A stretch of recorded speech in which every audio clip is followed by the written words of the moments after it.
can see it when you see me.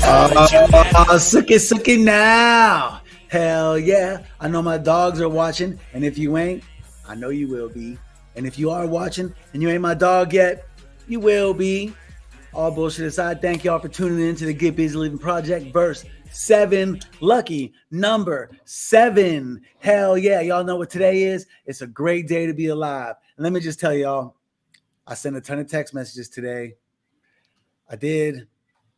And those people, those people that I sent messages to, some of you I speak to regularly, some of you I ain't seen in years, and some of you didn't even know I still had your number. And I got to be honest, when I was sending those messages, I was actually rather proud of myself that I have your number still, because I've always been that way. I've always been one to keep in touch with my people. So I want you guys to know I'm not bullshitting you. I'm not trying to kiss nobody's asses. This podcast is my effort to get back at y'all, to thank every one of y'all for saving my life. So the Get Busy Living Project is me trying to do the best with what I can with what you guys got me. So doing my best. I found some excellent talent. I got some skills on the screen for you guys. Please put your hands together for the dazzling D-Rex. What is up? Thank you. I'm always so happy to be here. And you could have not said anything more true right then. You are a connector of people. And this podcast is going to connect us with more people than we even realize. This is going to be an amazing, amazing thing.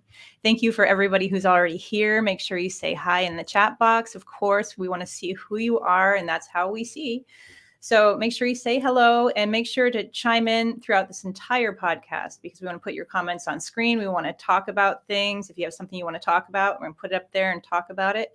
And I'm looking forward to seeing who's here today. Yes.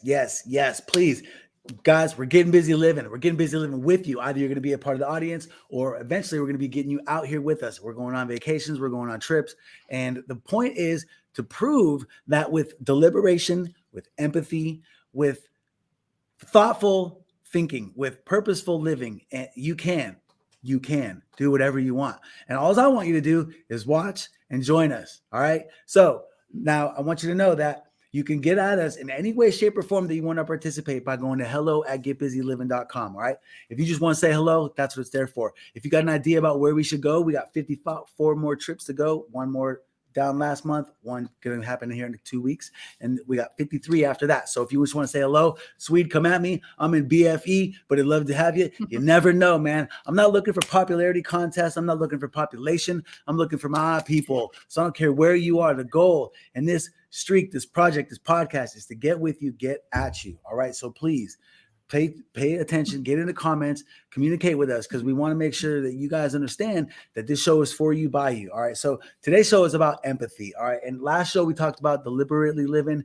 And this show we want to talk about empathetically living, because look, without that, let's be honest, I would not be here. If there were not people out there that were feeling for me and feeling my pain, then I probably would have not made it off that deathbed. That started with Micah coming down right away. It started with the other folks, from my friends from Bali, that showed up on my bedside. It started with the Scooty Wells putting down his life and putting aside his future wife and coming to help me. It includes JFT coming over to Malaysia to help me. And it includes everybody that's helped me put this podcast together, especially you, D-Rex. So thank you for being a part of this. Always. Would you like to talk about the special thing that's going to happen next week?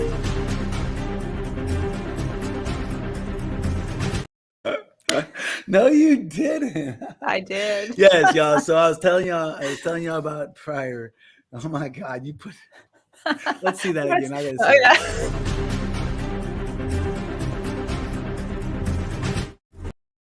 It's probably gonna look something like that. So okay, so I got this.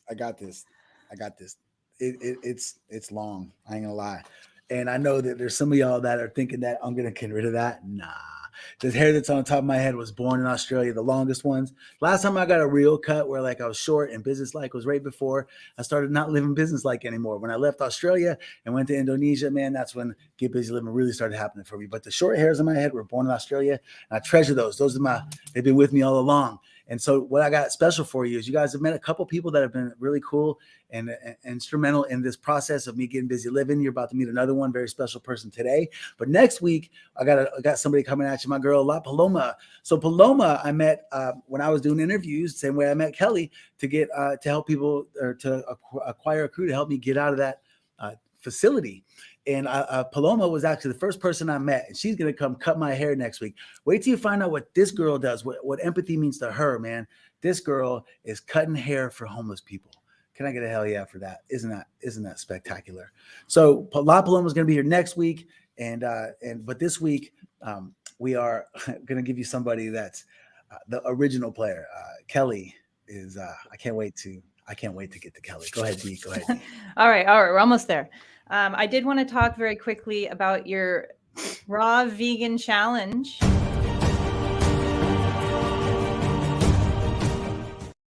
I always get so excited. It's going to be starting when and goes to when? So it's going to start on the 25th. Maybe it should start a day sooner. Be honest with you, man. I've already been eating, relatively well. Well, not relatively well. Not nearly what I'm going to be. So the goal is to do 30 days of raw vegan so that it ends before Thanksgiving begins. Because let's keep it real. Like, I mean some turkey.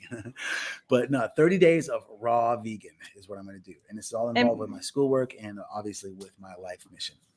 We'll be talking more about that later on and why he's choosing this.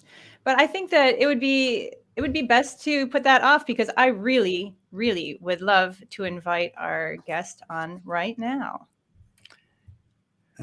Today's guest, Kelly Stratton, badass vegan cowgirl. And here she is. Hello. Kelly, welcome to the Get Busy Livin podcast. Thanks. Guess what today is? How many guesses do we get? Just one. It's a great day to be alive. Hey. Look at that. I'm always ready. Always ready. Well, it's wonderful to have you here. We have so much to talk about. There's so many things that we need to ask you. So I just need to first introduce you as a person who really helped Swede make his way back to this normal life that he's living today. And maybe some people who are just tuning into this might be new subscribers on YouTube. So I'd like to explain really quick that Swede had an injury that caused him to be paralyzed from the chest down. And he was in a hospital forever. And then he was in a nursing facility. And I would like you to tell us, why is it just me on the screen? Swede, I would like you to tell us what it was like in that nursing facility, because that's a really important part of the story of how you met Kelly. It really is. And, there's words that cannot explain how I felt getting rescued from that facility. Honestly, quite frankly, it was more emotional to me than it was to be leaving Bali or to be leaving the ICU in Bali or to be leaving Malaysia.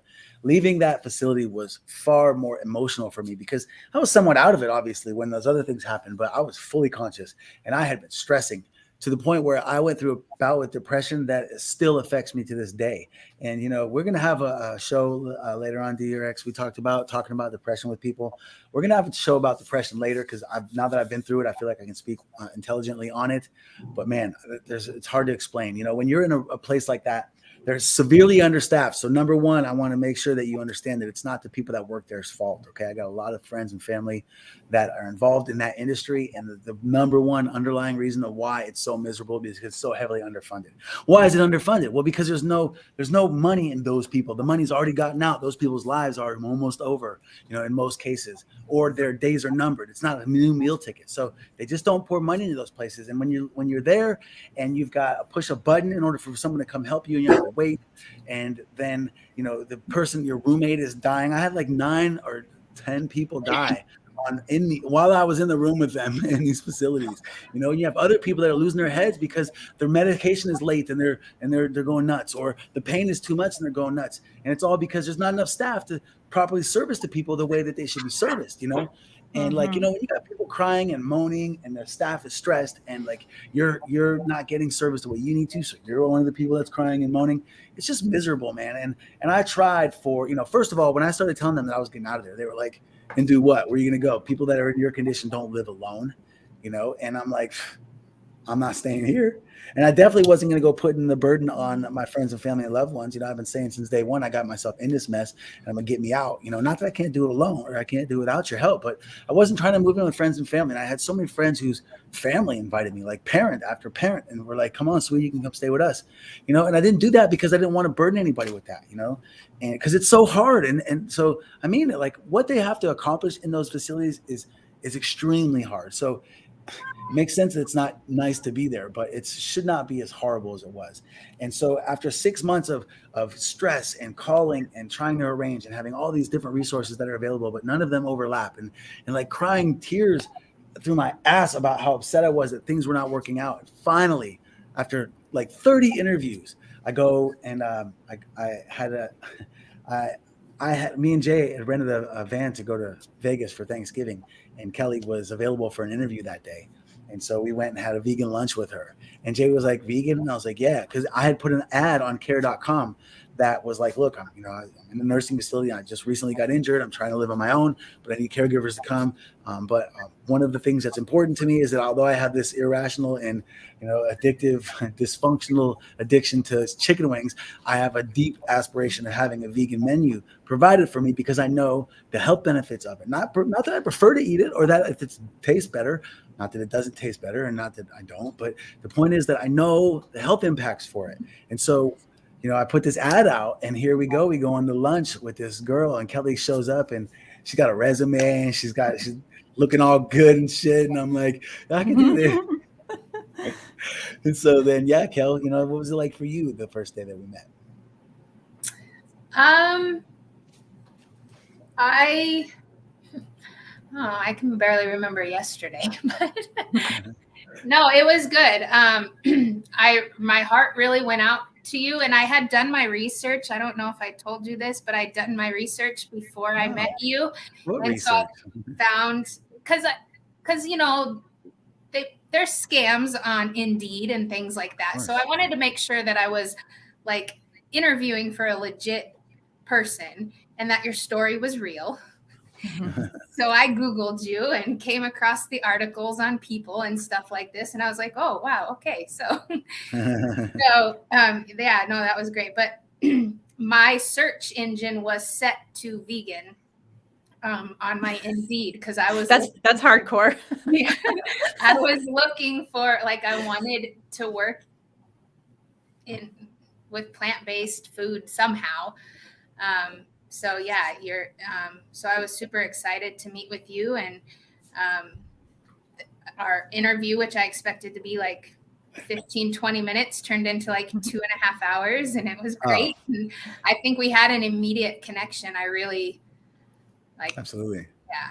So it was great. So how was it that you moved from that to actually him getting out of that facility? How did it all come together? You tell it, because I'll cry if I tell it. We want you to cry. Go ahead. So he probably remembers more of the details than I do, but I wasn't willing to, because I know how awful nursing homes can be. And I wasn't willing to see him.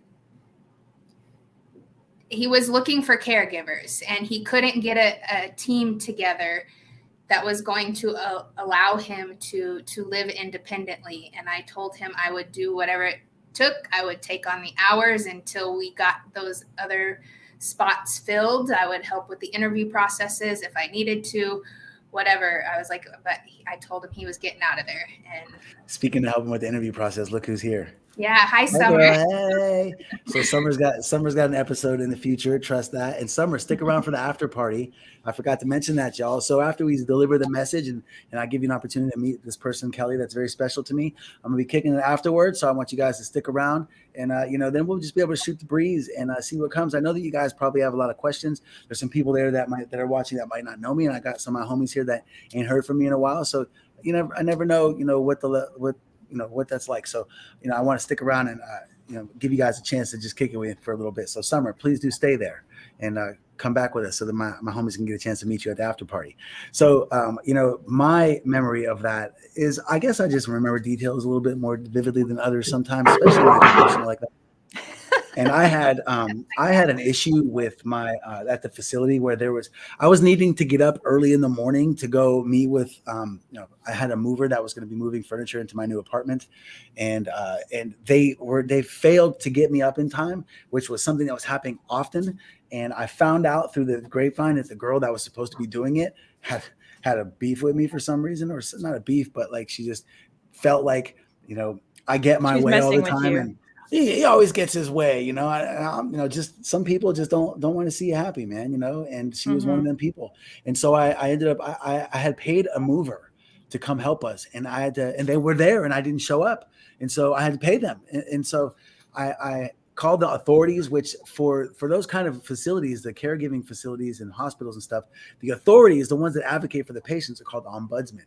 OMBUDSMAN. I never heard that word before, but I called the ombudsman to let them know that I had a person in this facility that had a personal vendetta, and that she had caused me to miss appointments. And I found out about it, and I have witnesses, and I have text message history if I need to prove it, because the people that worked there were my friends. You know what I mean? Or eventually became my friends. So a lot of them, I didn't even have to ring the button. I just text them. I'm like, yo, can I get some help? And so I think that is it goes to show that it wasn't like I was a big jackass to everybody there. It's a miserable place, so I wasn't always a pleasant person, but I didn't deserve to be ignored like that person was doing that. And so I remember that me and Kelly, she was supposed to help me one day, and she wasn't working as a caregiver for me yet. She just had interviewed, and I told her I wanted to hire her, and so she was helping with other things on the side. And so I remember she showed up early and overheard a conversation that I was having with the director of the facility, the director of nursing, the ombudsman, about the fact that I'd been neglected, and that caused me to miss my appointments and was causing problems. And like Kelly was there for quite a bit of the conversation, and ended up going longer than it should. It's already been brought up a couple of times today. I'm talky, I'm wordy, get at me. So when the conversation got over, I look over at Kelly, and like she's standing in my kitchen, and like all the makeup on her face is run. And she's like, I was like, "What's up, girl? What's wrong?" And she's like, "I can't believe they treat you like that." And she's like, "You're never going to spend another night in there. I don't care. I don't care if nobody else wants to work. I'll work every single day. We're going to get you out of there." And I was like, "Hey, I'll call your bluff, man. Don't be a big talker." And no, seriously. So I did. She made it very clear to me that she was willing to do what it took. And yeah, man, I started the ball rolling immediately.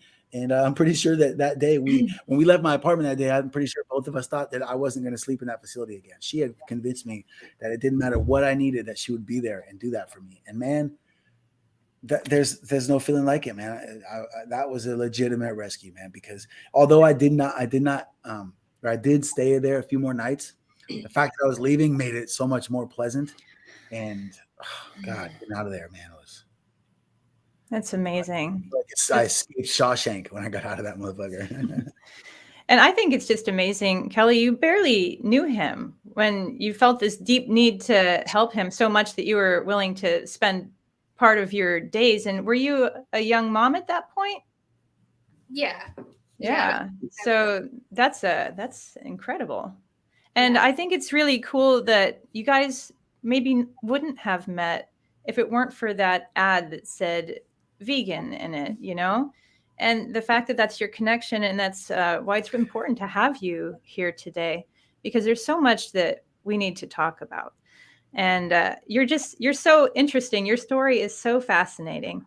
And I would like to actually first tell the audience that although we will be talking a lot about veganism today, we want you to know that we are not judging anybody. I'm not a nutrition. Yeah, and he's not a nutritionist. Yeah. We're not judging anybody. All three of us nutrition, but I'm not a nutritionist, so my advice is not. Yeah. And Kelly's studying nutrition as well, but they're not here to give you nutrition advice. And we're also not judging you for any way that you eat. We're just going to be bringing our own personal stories to the table and our own personal viewpoints. And you can always chime in the comments as well. And you're welcome to say whatever you want there, and we'll talk about it. Okay. But Kelly is a vegan, and you said you have been for 7 years? It'll be 7 years in January. Yeah. Okay. But what's really interesting is how you grew up. Can you shed some light on that for us? Yeah. So I grew up on a beef cattle ranch in Montana. So A legit cowgirl. a legit cowgirl. Yep. Rode horses, branded calves, the whole 9 yards. Yeah. That is wild. I mean, I think that is the coolest thing. I think that people who can do the real stuff in life, like we could probably put you out in a field or in a cave and you would figure everything out. Like, because you have real world skills, right? Like she's even feeding animals. She's a get shit done girl for sure. Yeah, man, I love that stuff. And I just think it's really cool that that you know probably more than most people about how cows are fed and raised for market. So this gives you a really unique viewpoint, and that you're vegan now, and we have to figure out like what's here in the middle. What happened, you know? So how involved were you on the ranch? Like, what were your jobs? So, I would help move cattle from pasture to pasture when they needed moved. Branding season was always important, so I always helped out with branding season. When I wasn't in school, I would help, I helped fix fence with my stepdad. We would check wells, but I was in school at the time. So a lot of my stuff was either before school, after school, or on the weekends, and a lot like in the summer months as well. But yeah, just keeping the ranch going. So like the fixing of the fence and then the branding, that's like a once a year thing. But I didn't know it was a season. These things are all new to me. Yeah. There's a branding season. Yeah, and then feeding the cows in the winter time because the grass is covered by the 2 feet of snow in Montana. So how do you do that? What's the process there? So there's what they call their cake pellets. So they look like oversized like rabbit or gerbil pellets is what they are. They're essentially like ground up grains and things like that compacted into a cylinder pellet. And you fill up the back of the pickup truck. And then when you get to the pasture, you call the cows. Like you literally call them. How? What do you say? Can you do it? I get into it. No, you need to do it. No, my stepdad did it. My stepdad. Oh, okay. Your dad was a cow caller? Sounds like my kind of guy. You can't. It was hoo-ahs. I really like needed to Scooty know Wells that. when he says, "Hey, girl, hey." But yeah, and then so we would shovel the pellets into this cake feeder, and it was the opening of it was attached to a rope, and my stepdad would grab the rope through his window and pull it open and start driving, and the cake would fall out, and he would like drive around in circles, and then it would drop the cake and the cows would eat and move on, and 2 days later you'd go do it again. So how did you end up interacting with the cows? Like were you close with the cows, or like how does this work? Because people tend to get attached to animals that they're around. And on a ranch, you can't really do that. Oh, my mom just corrected me. It was cum boss is what he was saying, but it sounded like hoo-ahs. Look at Tommy Jones said it was cum boss. Thanks, Mom. But yeah, so there were a handful of cows that would come up to the truck when we were out feeding. And of course, as a young kid, those cows got named. So I do remember eating one time and my stepdad said something like, Big Red tastes good. And that was my first, like I already knew the whole process, but that was like my first, like, actualization. So I always struggled. Like I didn't eat beef a lot. And when I did, I would call my stepdad and he would be like, that's my cowgirl. So I was more of a poultry eater because of that, I think, because, yeah, so. Jason Hatcher giving props out to Kelly. You know, I've heard, and I wouldn't know, but I've heard from people who have been around cows that they're kind of like big dogs. Do you think that's true? I do. I really do. Yeah. In what way? Do they play? Yeah, they can get a little spunky, especially when like there's green grass on the ground and stuff like that. But all bullshit aside, tell the truth. Have you ever had a cow hump your leg? No. Come on. No. Because I mean, you're cute. Well, they had eyes for others. I thought they were your people. But, so I guess the next question is, whose legs were they humping? I know, right? How did you have more cows? And the rest of this podcast is going to be about humping. Oh, right. Hey, man, food, sex. Now, let her talk about these cows and how they behave, because I don't know cows. And I imagine that a lot of animals are actually pretty similar. You know, we're animals and we have feelings and things we like to do.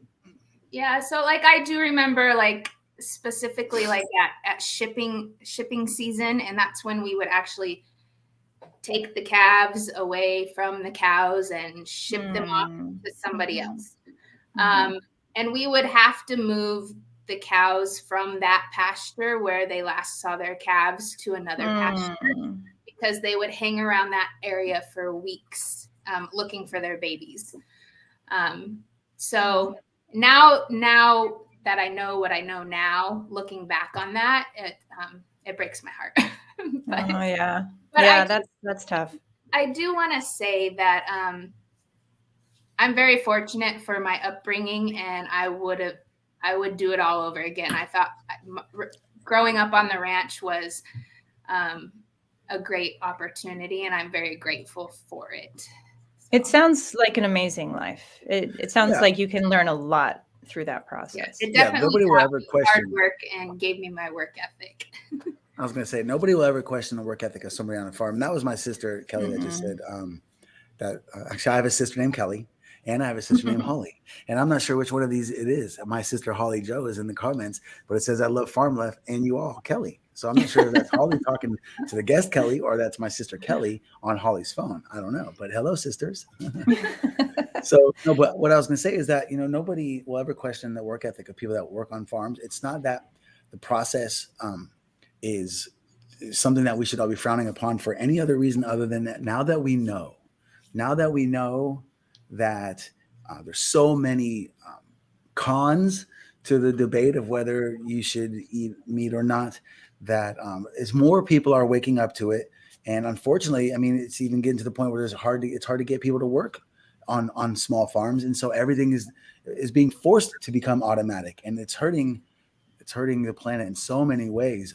Do all this mechanized farming is going on. Yeah, it's factory farming that's tearing this world apart. Like the ranches in Montana and stuff. Like, I know I can't turn the whole world vegan, but you know, if we could just get our stuff, it's factory farming is awful. Yeah, and you know, when we think about all of the empathy aspect of veganism, I'm here to tell you that I love people like people love pets, and I've said that many times, and I'll take it with me because I thrive on giving joy to others and making people laugh or making people feel good, and I'm not saying that I just don't get the same thing from a dog when I scratch their ass, you know, like I know that they love it and they wag their little tails and they're always there for you, but there's no joy quite like the joy that you get when you're showing other people, you know, a better time in their life, you know. But it's very real. Animals they do have feelings, you know, and there's a huge portion of people on this planet that are just as in tune with the feelings of animals as they are, or as I am with the feelings of humans, you know. So I have mad respect for that. And you know, I think that if you think about like us being animals, you know, if we just think about like all of us animals on Earth. It's natural for animals to eat other animals. So I wouldn't say that it's like the most unnatural thing to do. But I think, in my own personal viewpoint, is that if you can go out and look that animal in the eye and kill it and clean it and eat it, man, you deserve to eat that animal. That's pretty bold. I couldn't do it. And I've told hunters this. I'm like, you know what? I have no problem with you doing this, because I think that that's the responsibility that you take on. You know, if you're going to take that life and you're going to eat it and do all the work, good for you. So that's kind of like my viewpoint, even as a vegetarian. And I'm not a hardcore vegetarian either. Like if I go to someone's house for dinner and they've cooked a really lovely roast chicken and they put hours into it, it's like, that thing's already dead. I eat it and I respect the cook. You know, it's like, it's not getting any deader. It's already dead. And I kind of give respect to the cook in that regard. So you're saying that when we go to Florida for Thanksgiving, hello, Florida. That's the first I've said anything to anyone about it. Hi, that's where I'm going to be in November. So you're saying that we're not going to go get some screaming seafood so that they could just boil it in front of you? Like, is that going to make you cringe? I have always hated seafood, but I'm willing to try some on that trip. All right, because the seafood in Destin is off the charts. It's so good. But I got to say that I've never really liked meat, and so it's not hard for me to be a vegetarian. But you love meat. Man, I can eat a stick of pepperoni in one sitting. And people that have been on the 420 canoe trip with me have seen it happen. Can I get a hell yeah in the comments? I know there's somebody here that has been on the trip with me, or there will be. If you're watching this and you've been on a 420 trip with me and you've seen me eat a pepperoni stick, you know, you're here as a witness. I love meat. I could go to a Chinese buffet and eat all the beef out of the beef and broccoli. But I saw the science, and I'm sorry. I don't care what I thought growing up. I don't care how I was raised. I guess maybe I don't have strong family ties, or I don't know what it is, but I could not care less about anything. If I learn else or otherwise, and it's better, I'm going to change. That's all there is to it. I'm just not like so set in anything other than being a male. So don't come at me with that shit. But like, different show. When I learned what, because my original research started in trying to find out why my clients were sick. Like, I had a lot of senior clients, people that were, in their 60s, and I was helping with financial planning, but they're all having me plan their funerals and plan their estate being liquidated because they're sick and their healthcare is costing so much. So I started doing my own research and found out that Americans are dying, and it's worse here than anywhere in the world. We're like leading in a lot of categories. So are we leading in heart disease and cancer and diabetes. So my own research uncovered the facts about what science is telling us. I know that 100 years ago, scientists discovered protein. And so 100 years later, everybody's so preoccupied with protein. And we think that you only get protein with animals. Well, I'm here to tell you, as I go into the senior year of my degree in nutrition, that it's nearly impossible to be protein deficient if you're not starving. So if you're eating food, you're getting protein. And only if you're healing or you're trying to gain muscle mass are the only times where you need to eat more than 15 or 20% of your calories from protein. But because it was the first science 100 years ago, now it's just implanted in our heads. Well, I'm here to tell you the new science is telling us this, and that's why Burger King has Impossible Whoppers, and that's why there's such a huge market worldwide for non-animal protein foods, that 100 years from now, all the people that are stuck in their protein thing today are going to be swimming in the pool where everybody acknowledges that protein really is only important up to a certain degree, and then your body can't even use it anymore. So like, it's the facts that led me to veganism, not because I was feeling for the animals.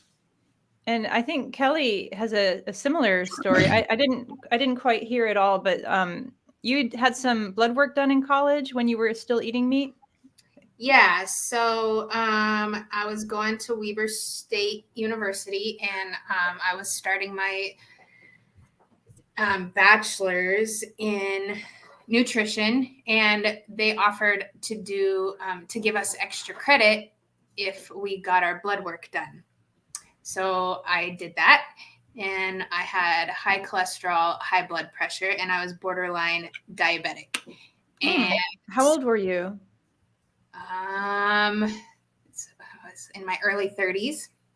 So like 31, I think.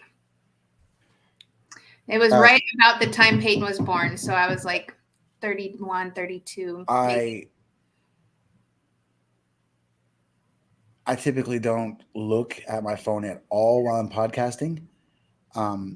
But I saw a name pop up, and it was a special friend from a while ago. I had a stroke last week. Not good times. Let's catch up later. Guys, girls, I'm here to tell you. If you are not eating animal proteins, you will not have cholesterol in your bloodstream, the type that causes plaque. Our body makes all the cholesterol you'll ever need. You do not need to eat meat in order to get cholesterol. And there are no animals in nature that have heart disease. There are no animals in nature that have atherosclerosis. And there are no humans on earth that should be dying from this shit. It is eating meat and drinking milk and eating eggs that is clogging your hearts. And I'm not exaggerating. I can timestamp it and show you that I just received that message. And I'm sorry for interrupting you, Kelly, but it's that real. It's that real. Yeah. All of our top 5 killers in the United States are all diet related, something like that. But yeah. So got those numbers back. We were in the process of that in that semester of learning about vegetarianism and veganism. And I've always kind of been like, I'm surprised it took me this long to get here.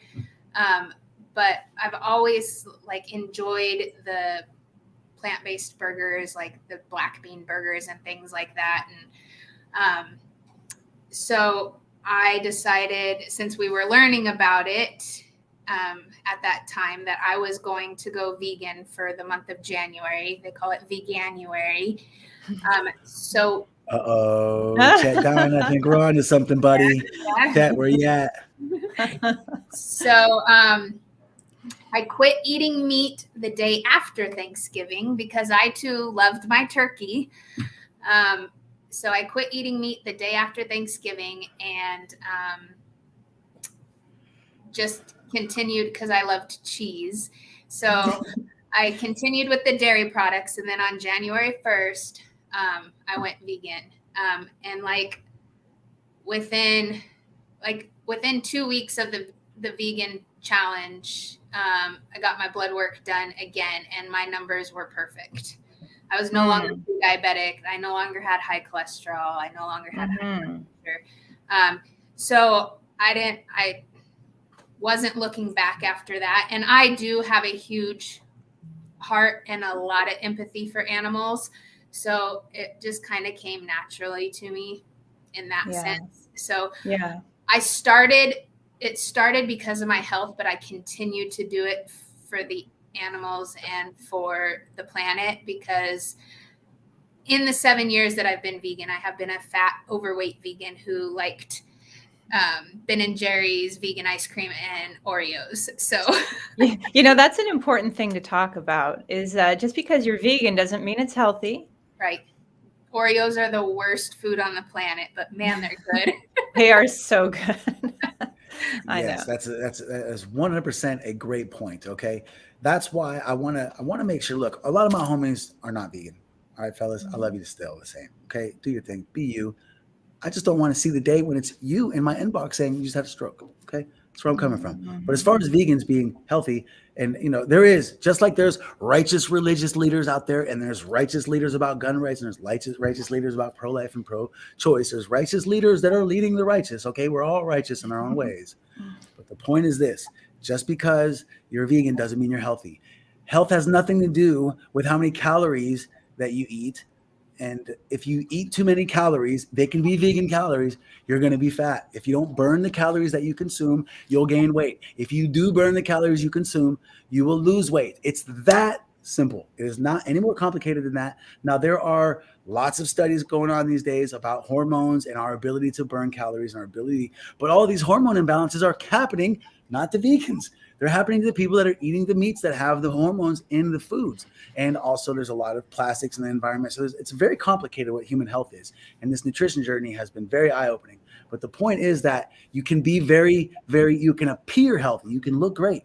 But if that just means you're burning the calories and your body doesn't have any extra calories that they can use to carry fat on your body. That doesn't mean all the stuff that you're eating along with those calories is giving your body the things that you need. So all the things that we need, you can get in vegan food. So if you went completely vegan and did not eat anything but fruits and vegetables and nuts and legumes, you could be completely healthy. But if you went completely anti-vegan and only ate meat, guess what? Bye-bye. That's something I wanted to ask you. Have you tried the all meat diets? I have, I'm not going to ask anybody to bring out the hot tub time machine and take us back to check out what I was eating. But I would venture to say that from the time I was born to the time I was 25, when I started being until Jared started talking about Subway, I might have ate broccoli once. Like I never eat. All of my food was all cheese and hot dogs and meats and macaroni and bread here and there. But my grams did not raise me on any vegetable diet at all. Like if I didn't want to eat it, she did not feed it to me, and if it didn't have sugar or salt in it, I didn't want to eat it. So I was pretty much not meatitarian, but I was very anti-vegetables my entire life. And I'm here to tell you, I don't do it because I think that it tastes better.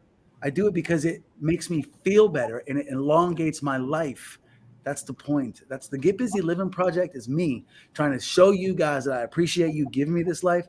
And then now I'm going to try to do the best I can with it, and treating my body right wisely is a part of that. Yes. I'm the first one to admit that to you, but I'm going to get blood work done. And the vegan challenge is going to show you that. Sorry, say that again, Kel? Oh, I was just agreeing with Jason. Cashew cheese is amazing. It is really good. The best vegan lasagna, by the way. I'm just saying. Oh my God. I can't believe you have not made me some since you've been back from Puerto Rico. I will. Oh man. Next time I'm in Phoenix. I actually just bought the ingredients to make some. So I plan, and that's what I plan on feeding everybody that helped me move into this apartment. So that includes you. So. Oh, sis, sign me up. Sign me up. Can I somehow help you move right now? Yeah. I know, right? I want to get in on this party. I love feeding people my vegan food. If they will try it, I will feed it to them. Oh my God, the carrot cake makes me want to slap your mama. Oh yeah. The reason I asked you about the all meat diet is because when I was a young person living in Pittsburgh, and I was trying to get my weight down a bit because from like 15 to 22, I was in modeling, and you always have to keep your weight down. And I was at college, so I was also eating bagels all the time and cheesecake. But I decided I need to lose some pounds, and I was going to do the Atkins diet at that time. And after even 5 or 6 days, I was calling my sister on the phone going, I never want to see salami again. She's like, you need to eat something else. Eat some bread. And I felt terrible. I felt awful. But when I have fresh pressed juices and I eat all these fresh whole foods, vegetables, and whole grains, I feel so alive. I can't believe it. I don't get tired in the afternoon. It's a completely different life. I don't know where these people are coming from on these all meat diets. They're like, never felt better. I felt terrible. Well, those people are good people too. I know, but I don't know. Isn't it ironic that Atkins died of a heart attack? Hello.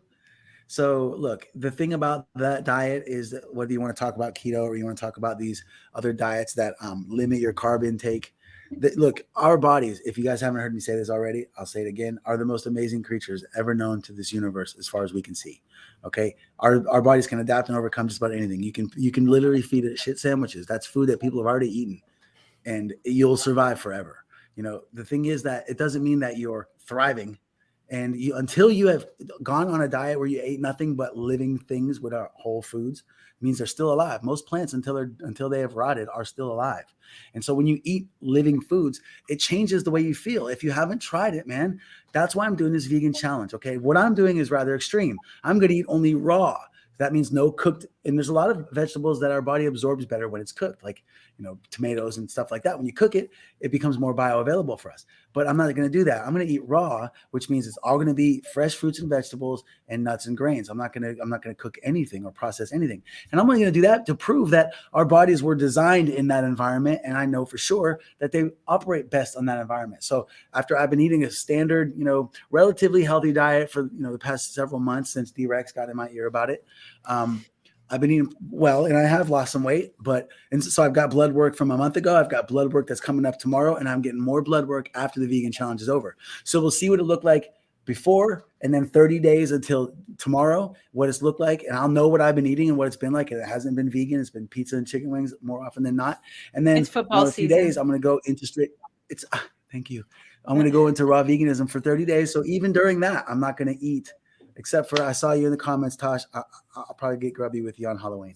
All right. When I'm in LA, I might chomp on something. But the thing is, that's 1 out of 30 days, so I will be able to know. And the thing is, when I get my results, I'll know what I've done, and I'll be able to use that information wisely, but I have no doubt in my mind that there's going to be viewable results, because our body immediately, as soon as you start feeding it right, it immediately starts to run better. It's not like a car where if you've been giving it garbage gasoline the car's whole life and it breaks down, and then you start feeding it good gasoline, it doesn't automatically get fixed. You have to go buy new gaskets and buy new engine if need be, or whatever, new filters. But with our body, all you got to do is start giving it the right stuff, and it will start healing itself. And that's why Kelly saw immediate results. I know I'm going to see immediate results. And that's why my friend that just told me that he had a stroke recently, I'm going to get in his ear about things that you can do to prevent that from happening again. Because one stroke, it doesn't mean you're not going to have it again. That's proof that that means a stroke means that there's something in your arteries that's blocking the blood from coming through. And that something does not exist in arteries of people that don't eat animal proteins. I'm here to tell you. So yeah, maybe we can get that friend in on your vegan challenge here. Well, there's no telling what his attitude is about it now, I know a lot of my buddies will just laugh in my face if I ask them to do this, and I love you guys just the same. That's all right. I'm just praying that I'm not. I'm just praying that I'm not, having a conversation like this about you someday. Because look, my Grandpa Swede, grew up on a farm. He probably ate way more potatoes than he did anything else.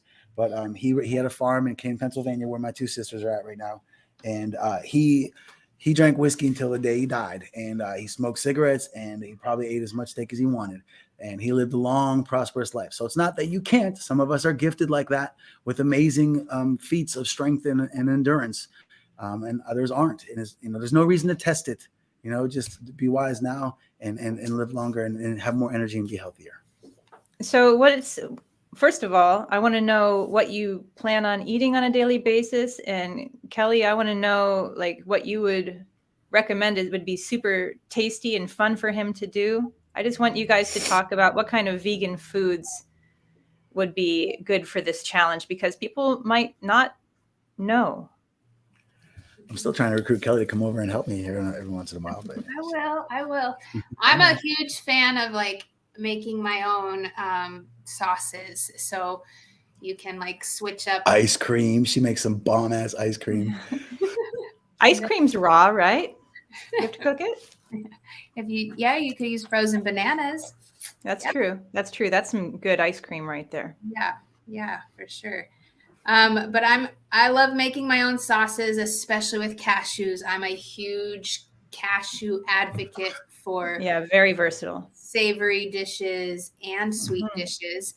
You just soak some unsalted, unroasted cashews in some water, and then blend them up, and you can make it sweet by adding a little bit of maple syrup and drizzle that over some fruit, or you can, put poultry seasoning and sage and rosemary and thyme, whatever, and pour it over some pasta. So but you probably won't be eating pasta. So, but I think this is a good time to bring it to the audience's attention that Kelly has what I feel is probably the coolest Instagram handle ever, from Roots and Fruits from Cowboy Boots. So check her out on Instagram. She's got some amazing. This girl's very talented in front of the camera on Instagram and with her reels. And the recipes that she makes are seriously delicious. Like if someone were to eat at your home and didn't know going in that you prepared food that way, they would leave your house having just had the most delicious lasagna, the most delicious ice cream, and a great salad, and probably some delicious drinks too, and not ever known that they didn't have any of the proteins that they're so obsessed with. So it's like. I really, your Instagram, please. Can we put that up? Yeah, I didn't quite. Can you type it in because I didn't quite hear it? Yeah, I have 2 of them, so I'm transitioning from one to the other. What's the one that you want? So Roots and Fruits from Cowboy Boots is how Scotty Wells just started following me. Thank you, Scotty. Okay. Is this correct right here? Roots and Fruits from Cowboy Boots. Yes. And then You're faster than me. let me type in my other one because the other one goes back years and has a lot of recipes. Yeah, it's she's very passionate. She's hilarious in her reels, and we were talking about getting busy living earlier. Kel and I were, and I was just we were just talking about what the past is the past, and the things that are behind you are there, and you have your entire life in front of you. And I want to just touch each one of you personally and let you know that you may be going through some things, because Lord knows all 3 of us are, and there's no need for us to talk about those things, but you may be going through some things and feel discouraged that that feels like the world's closing in on you, but it's not. And this podcast is here to tell you that I'm available. I owe it to each and every one of you to be available. So if you have things that are going on that you feel are holding you back from getting busy living, get at me. hello@gitbizzylivin.com, and let's talk it over, man, because I really want to serve you guys as my audience the best I can. I'm only trying to encourage you to choose healthier food more often. You don't have to become a vegan like I am. You don't have to be so rigid. Diane already told you I'm eating chicken wings during football season, so I'm going to go 30 days with none of that jazz, except for maybe with Tasha and LA and all me. But the point is that I really do want you guys to know that I'm not here to shun anyone. We're all in this together, and if you tune in and you want to get busy living with us, just let me know what's holding you back, man. We can figure it out for you. With Kelly talking about her roots and fruits, I really love to see you take that and run with it, because I know you're so passionate about it, and seeing you in your element when you're executing that, the cooking and the feeding is like, that's you, so I really want to see you get busy living with it and take it and run with it. Yeah, I do enjoy doing that. And it just brings a sense of, I don't know, peace to me, and it's just something that I thoroughly enjoy. So I definitely, now that I'm settled in my own place again, I need to figure out this tiny space of a kitchen that I have, but I definitely want to get back into doing it because hell yeah. Now, hey guys, stick around for the after party. All right. After we get done with Kelly here, I want her to show you guys her Charlotte's Web, but stick around because we're going to be having an after party. That's where I'm going to be hollering at you guys in the comments. I'm going to shoot you guys some links. So if any of you guys want to join me, and I'll be able to bring you on screen and we can kick it. The ladies are welcome to stick around too, but I just want to make sure you guys are aware that we're going to do an after party. But real quick, Kelly, would you mind? A what?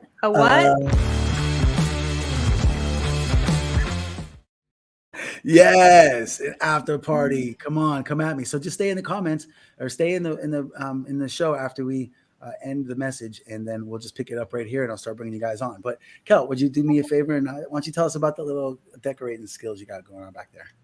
Oh yeah, so this is my wall of animals. So that's make her big. Okay, so that's Jake and his barnyard friends, but in that picture right there, that's a spider web. So I call this Charlotte's Web, and all of her barnyard friends that we do not eat. Cute. Yeah, Kel. So I'm so glad that you're back in Phoenix and back within my circle so that we can spend time with each other. I thank you so much for coming and sharing your story with us. And D-Rex, thank you for being such a gracious hostess and helping us lead Kelly through her story. And guys, if you're still in the comments, stick around for the after party. But Kelly, once you plug your Instagram one more time. Yeah, she's got them. There's 2 of them. It's Roots and Fruits from Cowboy Boots, and then Back to the Roots Vegetables. But again, I'm transitioning over to Roots and Fruits, but the Back to the Roots has a lot more stuff right now. So what are they going to see when they go there? So the Back to the Roots vegetables, that is just all still photos of my creations, my recipes, and the Roots and Fruits from Cowboy Boots are going to be my videos. So that's where I'll be like walking through recipes on video. Do you think that you would like to come back sometime and walk us through some simple recipes? I think that would be so cool. I would love that. I've always wanted to start a YouTube channel. So yes, and that's what Sweet and I talked about 2 years ago when we met, was I needed to get busy living doing this stuff. So I would love to. And speaking of that, so when I was going through the interviewing process, I knew that the insurance was going to be paying for the caregiving, so it was not a good wage. And I knew that the tasks that I was going to be asking of them were not pretty tasks. I mean, I had wounds that needed dressed, and I have other bodily functions that need cared for. And, I'm not going to put my dark side on the air here, but what I was asking was a lot, and what I was offering wasn't much.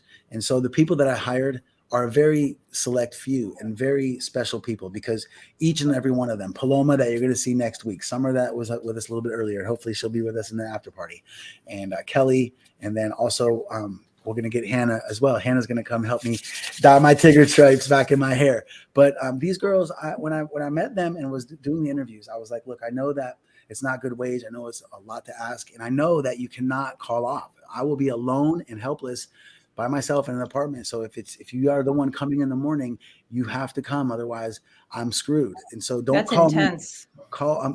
I'd let them know I'm trying to create an environment where you guys all like each other. So I'm trying to hire cool people, and I know that it's not a good wage. So I want you to feel like you're hanging out with a friend, and just so happens you get a little bit of money on the side, because every single one of the girls that became a part of my crew all told me in the very beginning that it wasn't enough money for it to be a job for them. But because of each one of them having such huge hearts and being such prime examples of what, the kind of people are that are the Help Sweet Walk Again family, they all chipped in, and there was not once that I went without, and eventually Lyric put her hand in the pile, and she helped out a lot too. And my homie Jay also was very helpful, but these girls are all very special. So Kelly, thank you so much for rescuing me. Thank you so much for being a guest on our show. And please come back with your friends and check out Paloma's episode next week. And Summer, if you're there, see you in after party. Well, I think this has been wonderful to have you here. I can't wait to have you back, see you again, and sometime when I'm finished, see you in person. That'll be really fun. Yes. So we're going to wrap things up here before the after party. Make sure that you stick around for that, because with Swede, it's always a fun party. It's always Swell says, are you going to tell stories? When are you not telling stories? It's exactly what I said to him. I had a meeting yesterday with an estate planner. With those of you, so here's transparency is important, right? So here's another level of transparency. The Help Sweet Walk Again did a fundraiser a few years ago when I was like completely out of it, and they raised money for me to be able to get a special needs trust. That money is what got me in trouble, because I tried to hire a guy that was going to be an estate planner for me, and ended up being a crook. So I got the money back, and I met with the guy yesterday trying to pick up that baton. So thank you guys for chipping in on that. I went and met this guy yesterday to help me do some estate planning to make sure that the revenues that I generate are generated properly, and that I'm not doing anything I shouldn't be doing, or it's all very tightly audited as far as the resources that the government offers, and it's all legit. And I just want to make sure that I hire somebody that knows the law so that they keep me legit, because it's so easy to foul up. And I learned that the hard way too with checks not appearing. But point is that when I met with this guy, I was telling Scott that before, I was only there for half an hour, and it was a 2-hour meeting we had plotted for us to be able to get to know each other. And about 30 minutes in, he's like, "Man, you're pretty good at telling stories, man. I feel like I was there." So yeah, guys, so come at me in the after party and let's catch up. I'm hoping that some of the folks that I messaged today that hadn't heard from me in a while accept my invitation. I hope that hopefully I'll see you guys there. Hope some of the people that have been here with us will stick around. And like I said, all I got to do is send you a little invite, and you can come in the show just like Kelly has been invited into the show.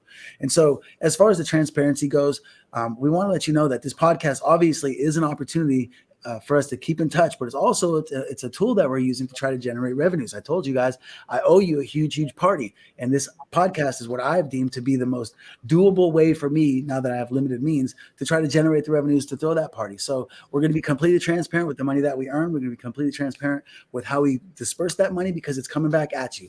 One of the ways is we're going to do advertising. So D-Rex, you want to let these guys know a little bit about how the advertising stuff works? She's the YouTube algorithm queen. Well, I mean, all you really need to do is tune in and watch and be here with us and party with us every week, and tell your friends about it, because the viewership is really important to us generating revenues. And these revenues are going to go toward helping 10 other people receive stem cell transplants, and then eventually Swede. And is there anything more fulfilling and better than that?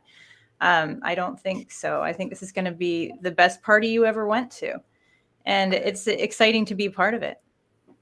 Hell yeah, we are. So in addition to the advertising revenues that will be generated by viewerships and viewerships alone, so please tune in to us on the YouTube channel. That's where it matters. If you're watching on Facebook, I love you, but please go to our YouTube channel, Get Busy Living at YouTube, and subscribe, and then click for notifications. Believe it or not, that triggers the algorithm. All those things go into the pot. And so not only are we going to be generating money through the advertising through YouTube, but then we'll eventually be able to have sponsorships like the High Country Adaptive Sports a few weeks ago. They did a lot for us. And we hope that we introduce them to some portion of the audience, if not now, in the future with that content. So sponsorship is going to be another way. And then we've got the merchandise, and that's Diana, who is a fashion extraordinaire. Why don't you talk about that a little bit?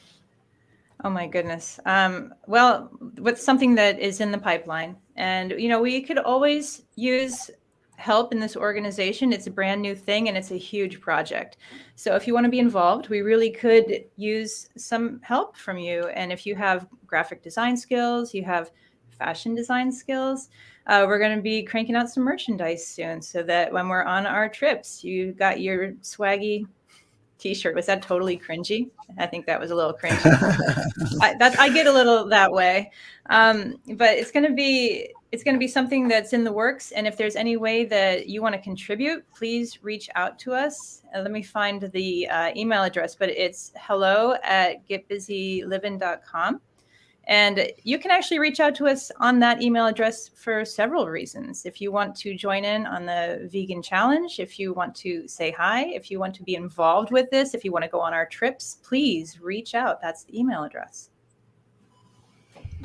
Absolutely. It really is all about that, guys. And also, obviously, you're probably already in the know that we came up a while ago with A Life in Here of Sweetisms book, which is my offer to you in exchange for donations. Go to the hswa.org. That's THEHSWA.org, or gitbizzylivin.com.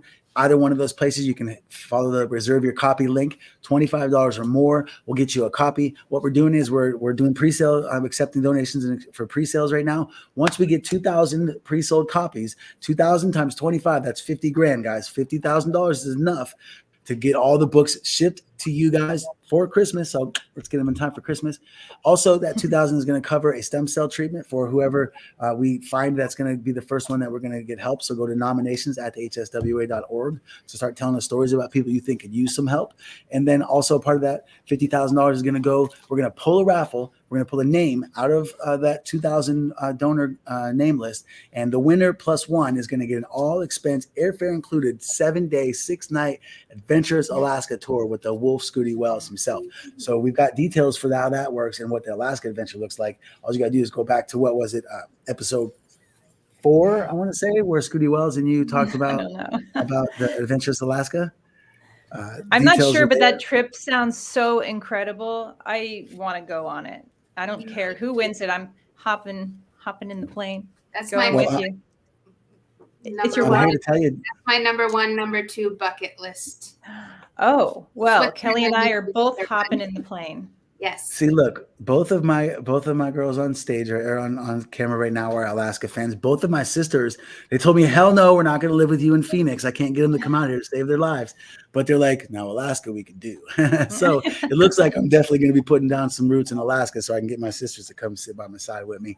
But yeah, that Adventure Alaska tour is going to be amazing. If there's anybody that knows Alaska, it's Scooty Wells. And if there's anybody that knows how to travel, it's Scooty Wells. And if there's anybody that knows how to take care of good people on the road, I know from experience, because that man has taken me into the jungles of Thailand and we made it out alive. So if you want to go to Alaska with anybody, it's the wolf himself, Scooty Wells. I want to very quickly say that the streak is underway and it's 1 down and 54 to go. And is it next week you're going to be in LA for 2 down? Yeah. That's very exciting. So we were thinking about Vegas, but I do want to hang out with my girl D-Rex every once in a while. So the Hollywood for Halloween idea seems like a great idea to me. I'm illiterate, what can I say? Literate, not illiterate. So I like wordplay. So Hollywood, Halloween to me sounds like a good time. So anybody that wants to join us, get at me. hello@gitbizzylivin.com. You know how to get me on my socials. You know how to get at us. And so many different ways for you to reach out. We're going to be heading to LA next week. And I just want to say what up to Jay Brown. I just saw you pop up. Hey, I want to say this, guys. This streak was 54 months, but the first half of it wasn't intentional. Well, I think the first time I realized it was I think I was at 15. So that's over a year of just regular traveling before I was chatting with the girl I was dating at the time. I was like, man, that's 15 months. That's 19 months in a row. We just got back from, seeing the Russian River. And I was like, man, I'm on quite a streak here, and then I just kept it up. But the thing is, the streak isn't always going to be mountain biking in the Grand Canyon or Hollywood. Many of those times on those 54 months, I was at my boy Sammy C's house up in Syracuse. Sammy C, shout out, or up in, I wasn't Syracuse. Where you at? What's that? Schenectady or something like that? East of Syracuse on the 90. I don't know. But anyway, sometimes I was in the middle of nowhere just visiting a friend. But to me, that matters, So get at me at hello@gitbizzylivin.com so that we can start talking about where we're going to go. So far we got the Grand Canyon mountain biking. Next month, this month, we're going to do Hollywood for Halloween. And then next month, I just let you guys know I'm coming at you in Florida. Can I get a hell yeah? I'm so excited about it. And those are our next destinations. We are looking forward to bringing people along on these. I hope that the wheels are turning in your head out there at how you're going to get on these trips with us, because we're going to have a lot of fun. So, hey, we got to wrap this up because the after party's got to get underway, dude. After party's got to start, y'all. After party's got to start. So stay in the comments. Stay in the box. And what I want you to do, if you're in the comments now, raise your hand. Give me a hell yeah. Give me some sort of signal to know that you want to come in. And I'm going to shoot you a little link on your phone. So obviously, if you want that to happen, you need to either hit me up on Facebook Messenger or you need to hit me up here in the comments so that I can send you the link to get on with us. And we're going to hang out and shoot some breezes and talk some stories. Yeah, so make sure that when you see the end screen that you still stay on if you want to be part of the after party, okay? Yes. All right, thank you so much. Thank you. No matter the weather. Here. Always remember, no matter the weather, whether sunshine or rain, there's no joy without pain. Always remember, we're all in this together. Much love. Get busy living, y'all. You can see it when you see me, but you gotta believe me. Ain't nothing coming easy my way. No, I fucking work, but it's fucking work. You can see it when you see me, but you gotta believe me. Ain't nothing coming easy my way. No,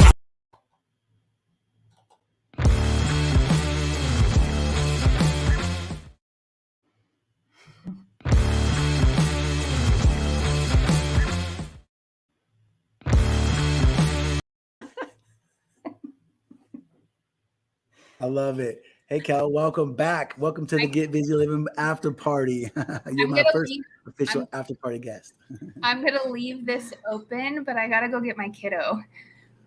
But that's awesome. You're amazing. He's right around the corner at my mom's. So I'm going to leave this open. And if you guys are still here, we'll drop back in when I get back.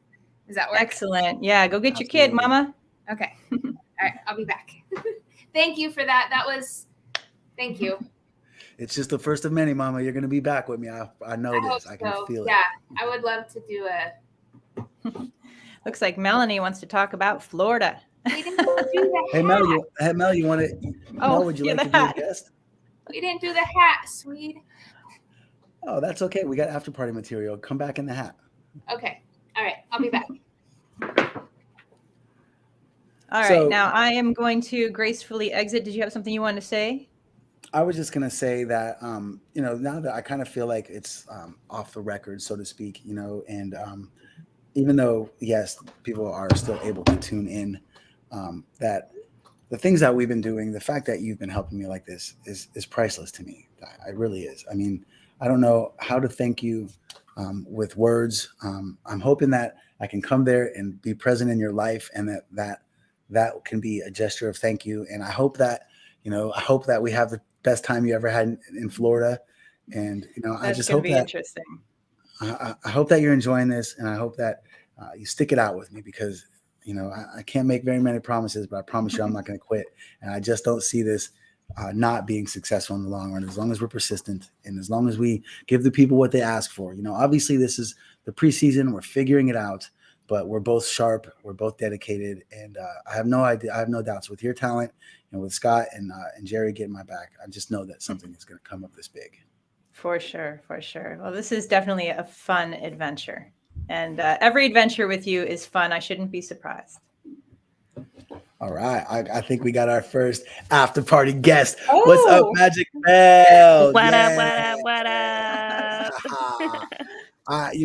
Welcome to the after party, the first official non pre-invited guest. So thank you very much for showing up. So talk to me. What about what's up with you? What about this? Why are you tuning in, Mel? Talk to me. Well, anything that starts with a party or after party, I'm always there. Hell yeah. I'm somewhat miss the first one. I'm somewhat tempted to talk a little bit about how we met, which goes back to, I remember I was actually the reason that I realized that I was on 19-month in a row streak. Where I was at TJ's house. Oh, wow. I was at Smiles' house. I had just got done watching him and Teo do a little travel party. Yeah. And me and my girl, she's like, "This is perfect for you. Come on, do this, And I was like, "Hell yeah, man! This is right up my alley. Sign me up. I'm signing up you and you. Like, Smiles, are you in yet? I'm signing you up too." and that's when we were outside. That's when I first met John Fonville, and me and John were outside, and I was talking out. We had just gotten back from Cali, and I was like, "Man, it's been." I was like 19 months, man, because I remember, a year ago, I was like, "Yeah, my birthday is when it started." Boom, boom, boom. Holy cow, man, 19 months in a row on at least one vacation every month. Wow. Amazing. You inspire us, Swede. I absolutely love you, brother. Well, the inspiration is just a reflection. It really is. There's something about, having so many people rooting for you. I feel like now I know why Rocky wouldn't go down, because like, it's just like, you don't want to let people down, and we talked about this episode being, an episode about empathy. And we really didn't say that word enough for as much of those sentiments that were going around, talking about, loving animals and all the generosity, but, the empathy factor is so thick and so motivating to know that people, cared that much and put so much effort in. Like I've looked back on Facebook, like especially when I was bedridden for 10 months, man, I had so much time on my hands to just look. And I looked back and I saw, I saw people that were still sharing a month and a half later, some of my close friends, man, my girl Rubes, if you're watching this, please come at us and join us in an after party or join us for the message one of these days. Ruby was very, very, she and I haven't talked much lately, but she was so active and she was doing so much work. And my girl Tasha, who is in the comments and is going to be coming to Cali with me next week, they were doing so much for me, and then a lot of my homies, my dogs, like if they weren't putting in money, they were like throwing parties on my behalf, and like, Lyric did a pub crawl for me. Like that it's one thing for people to sign your yearbook and tell you you're swell, but it's another thing when people are losing sleep, fighting for what somewhat seemed like a lost cause, I'm sure at some point. Never a lost cause. Boogie, you gonna come into the after party? Give me a hell yeah, and I'll shoot you in. He said, "Love you, sweet. I'm out." I guess not. Scooty Wells, what's up with you? Real deal hero of Swede story. That's what I'm talking about. Come on, Scooty. So, we decided the other day to start doing this after party because it's important that we get the message out, and obviously we're just in the early stages right now about how it's all going to work. We're just really trying things out and seeing how they go. Like with her interviewing, and with trying to do these destinations. And we thought about this after party idea just because we don't want people to feel like they're coming and watching stuff that doesn't apply to them, especially this vegan one, which is not everyone's into that idea. And that's why I wanted to be mindful of saying that it's not about we're not trying to downtrodden anybody's feelings or thoughts. It's just really about health. I love meat, and it's hard for me not to eat it, but I know what it does to us. And now all of my homies are in their mid 40s, like guys my age. I got homies that are in their mid teens right now too, but and I got homies that are twice my age. But my guys, my classmates, my people that are my age bracket, now is when heart attacks start happening. Now is when the diabetes starts making you tired, and you don't know why you're tired all the time. And now is when comes back, and your homie's not working like he used to, and like it's in the 40s when these things start to happen. And you can't say that, oh, I messed up and ate something yesterday, and that's why I feel this way. It's because you got to say it's my entire life of doing this, and that's why I'm feeling this way. So it takes some time to dig out. Oh, Suki now. Like What's up? The wolf is in the house. What up, Oh. hey brother. Oh, what's up, Melody? So I want to add something in there that really dawned on me, and knowing that not only are you having friends texting you saying that they're having strokes, but I can count at least 5 people that I've known in the last few years have an issue with their heart. And I'm talking about anywhere between, late 30s to 60s. And I really like that Kelly pointed out she had an extra credit assignment to get her blood tested. And I would suggest that everybody just go and do that. I know our grocery store here in Florida does it for free. And make sure that you are at a level that is normal, because thank God that my dad realized his was not on a good standing, and he asked us to make sure that the grocery stores was correct, that it was running correctly.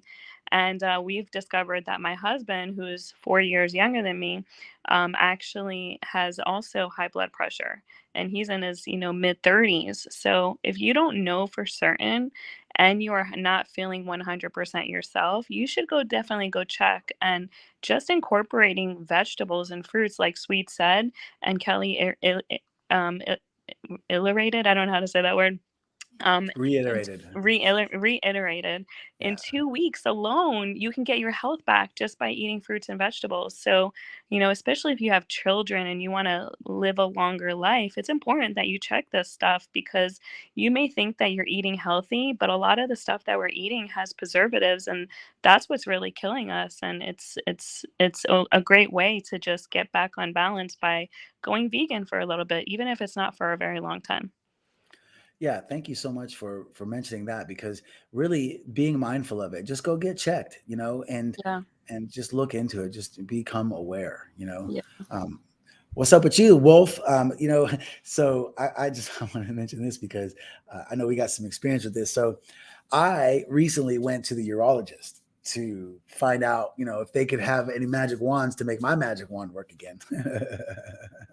And they were like, look, I told them, I was like, man, I'm telling you, I'm very sensitive to medication. That's why I don't ever take any of it. So, whatever your tricks and trades you might have, I want like the ultra lowest dose.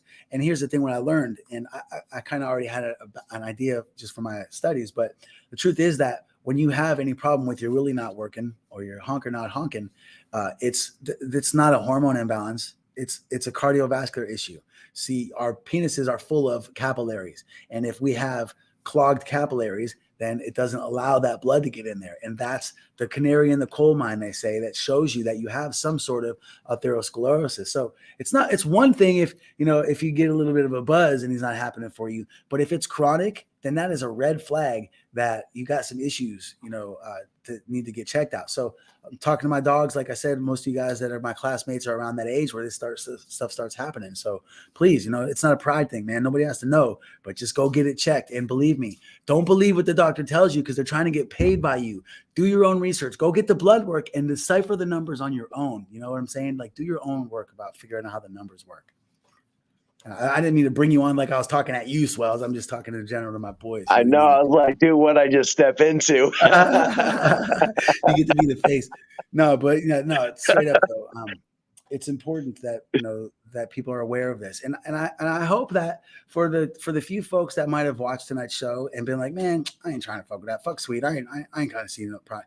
If you don't want to hear that message, man, that's fine. And if I lost a couple people that are just going to not be friends or fans because of me sending that message, then that's fine, because hopefully throughout the life of this podcast, when I show you the results and we talk more about it and you gain more of an education, you as in the audience, then hopefully it will be worth it, because I'm hoping that have an impact where some people are going to be able to say, man, I'm glad that I was watching the Get Busy Living podcast back in 2022. And Sweet was like, man, just check it. Just get it checked, because I'm glad I did. I just really hope that somehow that story plays out like that.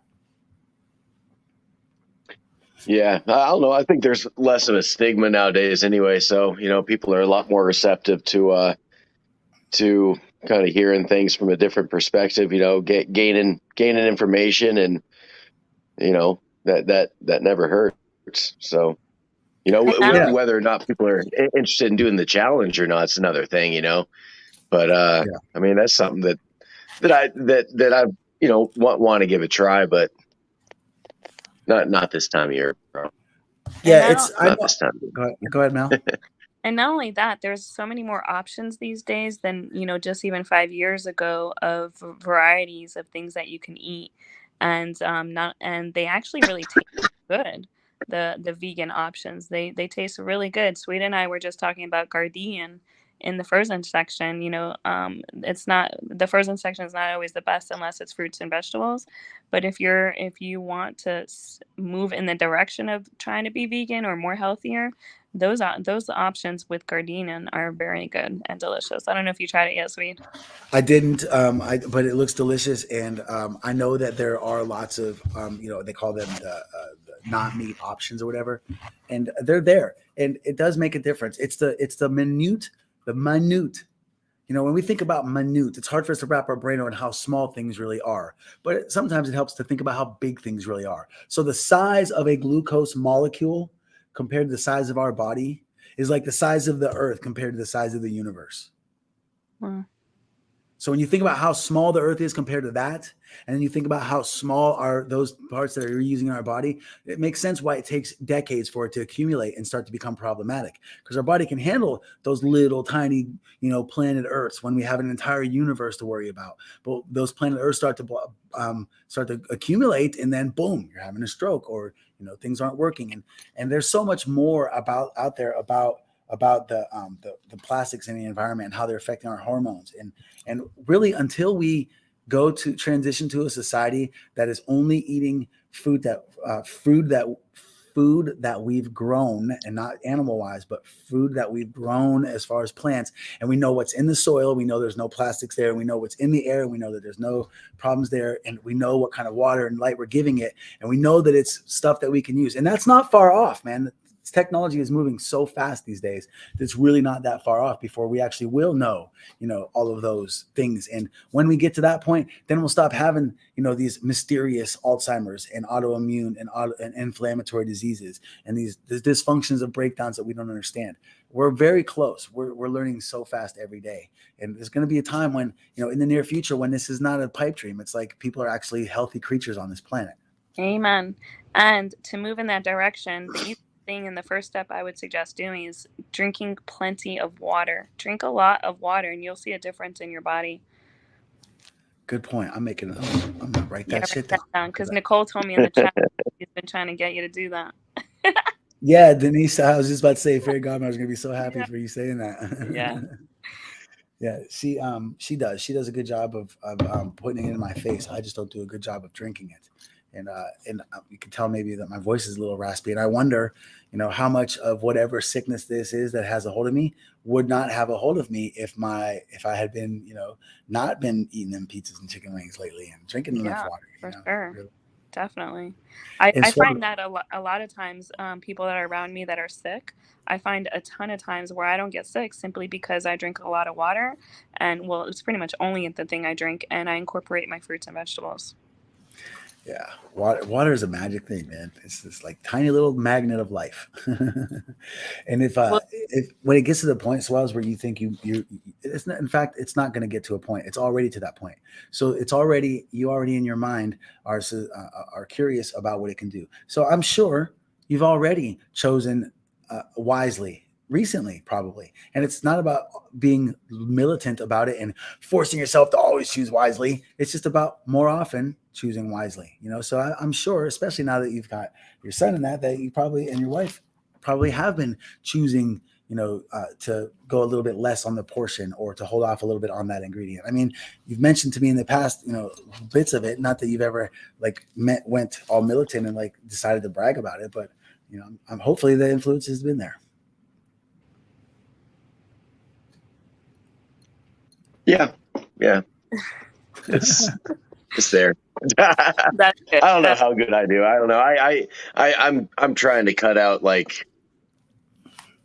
pastas and potatoes and the heavy carb stuff right now, and I don't know.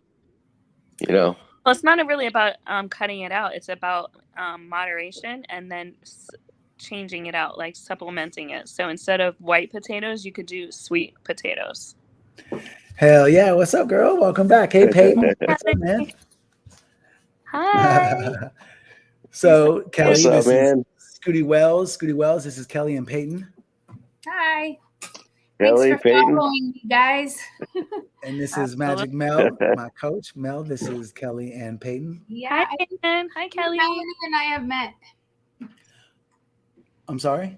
I think Melanie and I have met. We have? Okay. In Destin? No, maybe not. Oh, yeah. With Secret. Yeah. Yeah, when you came to Phoenix, that's right. Oh yeah, because I remember now. You've actually gotten some products from Secret, which has an awesome wellness line as well, all vegan. And any way to get it done is better than ignoring it, But it's just about smaller, wiser choices every day. And I honestly didn't expect myself to lose weight. I didn't tell myself that I was going to lose weight before this challenge. I was like, no, I'll be lazy and eat what I want. And then that way the numbers will look better. Like there will be but I was like, I couldn't do that even if I tried, because it's already so much a part of my life where I eat breakfast, fruit for breakfast, and I eat smoothies for lunch so often anyway that I've already got 80% of the battle done. So the fact that I've kind of thrown myself under the bus eating wings and pizza recently isn't fudging the numbers at all. It's like I'm still losing weight, which means I'm consuming less calories than I'm burning, which is hard for me since I don't move most of my body. So it's like, it happens easily. You don't even notice it. Kel, what's your favorite recipe to cook? What do you, if you wanted to show Scott the most delicious vegan option for someone that doesn't typically eat that way? I'm a huge fan of my lasagna and my Alfredo. Oh yeah, the Alfredo. Now the lasagna sounded really good. So I'm dead serious about wanting to go to Alaska. I will make you a lasagna every night if I can come to Alaska. That's a trade. That's a hell of a trade, man. Trade. I'll help you go kill a moose if you help me make vegan lasagna. No, I won't go that far. Tell us a little bit about this Alfredo one. I'm interested in that.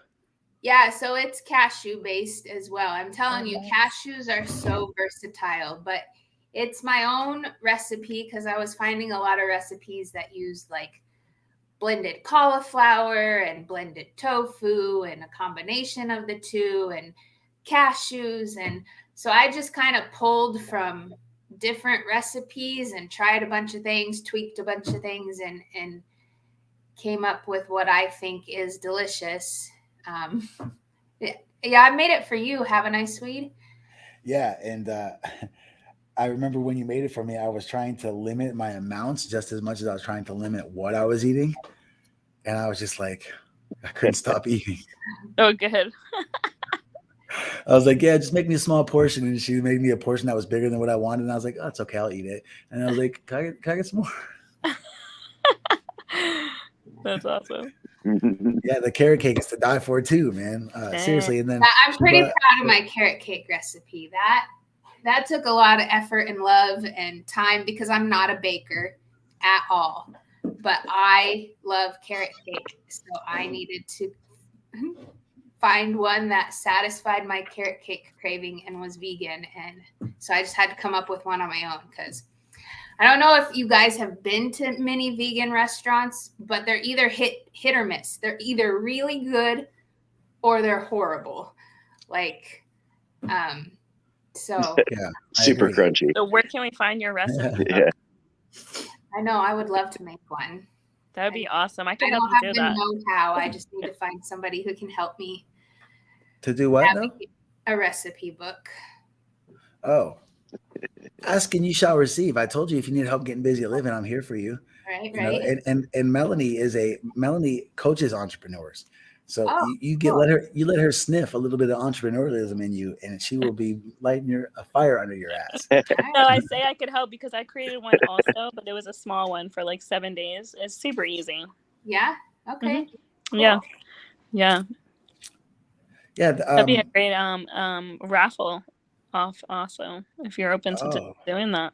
That is a great idea. Yeah. So we do a raffle to win one of your cookbooks, or take in your reserve a copy of your cookbook and be entered into a raffle. Because that's what what I want to do with this project. I'm really brainstorming, and I mean you guys are 4 of my closest confidants, so I'm glad to have all of you here at the same time. I've really been brainstorming on how to expend my energy in as generic a term as I can give it to you. Like anybody could apply this to their life. How to expend my energy in an efficient manner so to maximize the amount of revenues I can generate so I can throw the best party. And I can bring the most people on more of these vacations with me. How fucking badass is it going to be the day when I can say, all right, guys, it's the first week of this month. So what we always do on the first week is we talk about how much dough we made in the last month. So last month we raked in X, X, X, and X. That means we're pulling 12 names out of the hat. How many of y'all are coming to get busy living with us next month? Me. Next month, all expense paid. Yes. Like all these other so guys. You're on month two coming up. I mean, man. I've got 52 months, 53 months after Halloween. I'll be in Flipper for month 3. So basically, I've got the next 8 months planned out pretty much. And at this point, I'm not near anywhere where I need to be to be able to pay for people to come on vacation with me. I've got enough reservations for copies of the book for like I could probably print maybe 20 books right now with the amount of reservations I've gotten, because it costs a lot more to print when you have a lower number, and so until I get that number, like I could have made it a lower number, 1,000 copies, and that would have been enough to just ship, but what incentive does that have? If I made it 2,000 copies, that's enough to ship and help me and get somebody on an awesome vacation, and that was the plan 2 years ago. Now the plan is not help me, it's to help someone. That's why, as we get better at executing this, every episode, we're going to remind people to go to, we want people to help. So if you know somebody that is talking about stem cells and they wish they could get them, tell them to come to us. We're down to help them get one. We just need people to help, and there's so many issues and ailments out there that were considered incurable before, that stem cells they're guaranteed to help, just like water's guaranteed to get you wet. And so we just need the people and the faces to put on the causes. You know what I mean? What's what is the consideration for somebody to get the stem cells? Well, we would want to make sure that it's gonna help them, number one, and that's a wide open book. So if it's something, it's fake. There's pretty much nothing that it won't help, but there are plenty of things out there that. Well, okay, I'm sorry. The one caveat is that insurance won't cover it. Yeah. Because the things that will help me, insurance won't cover. So hello, where'd that idea come from? Right. And I know that what you give, you get back double. So if I can help 10 people, I'd love to get that back double.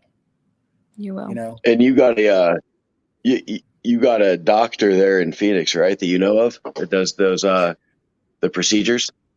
yeah, absolutely. I have met with some professionals in the industry. I've made really strong connections with a couple clinics, and because I learned this post production when I first started doing this live every other day. Remember that back in August, and I was going live every other day. When I first started doing that, and I started talking about Yeah. stem cells, they hit me up and they're like, "Look, there's a lot of legalities about things you can't say." So it's best that you just don't say anything specific. You know, just you can say that, yeah, it helps everything because proving you're wrong, you know, but don't go making promises that you're going to cure any one person or any specific disease. And definitely don't promise that my clinic can do it. So it's best for me to just say that, yes, I've got warm connections with people that care a lot and that are doing everything they can to stay in business in a very suppressed field. There's more money going into people not making money in stem cells than there is money of people who are trying to make it. Yeah. Can you imagine that, Mel? Imagine if there was an entire industry of people that were trying to make sure you weren't going to be successful in your job. Isn't it crazy? I call them haters. I like to eat. He's gonna hate. Yeah, you know, Hater. but with the stem cells, man, they're paying people to lie and like paying people to fudge numbers and paying people to fake illnesses, and it's just ridiculous because they know that you cannot patent stem cells and they're bioavailable. So we could all grow our own stem cells. Mm-hmm. How fucking crazy is that? We all have Speaking our of own little that- fridge.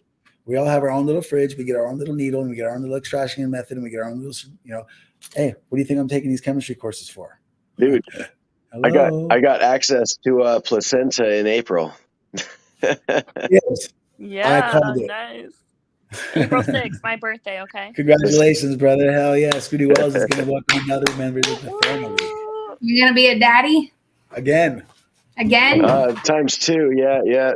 Again. That's awesome. Yeah. Congratulations. What are you having? Thank you.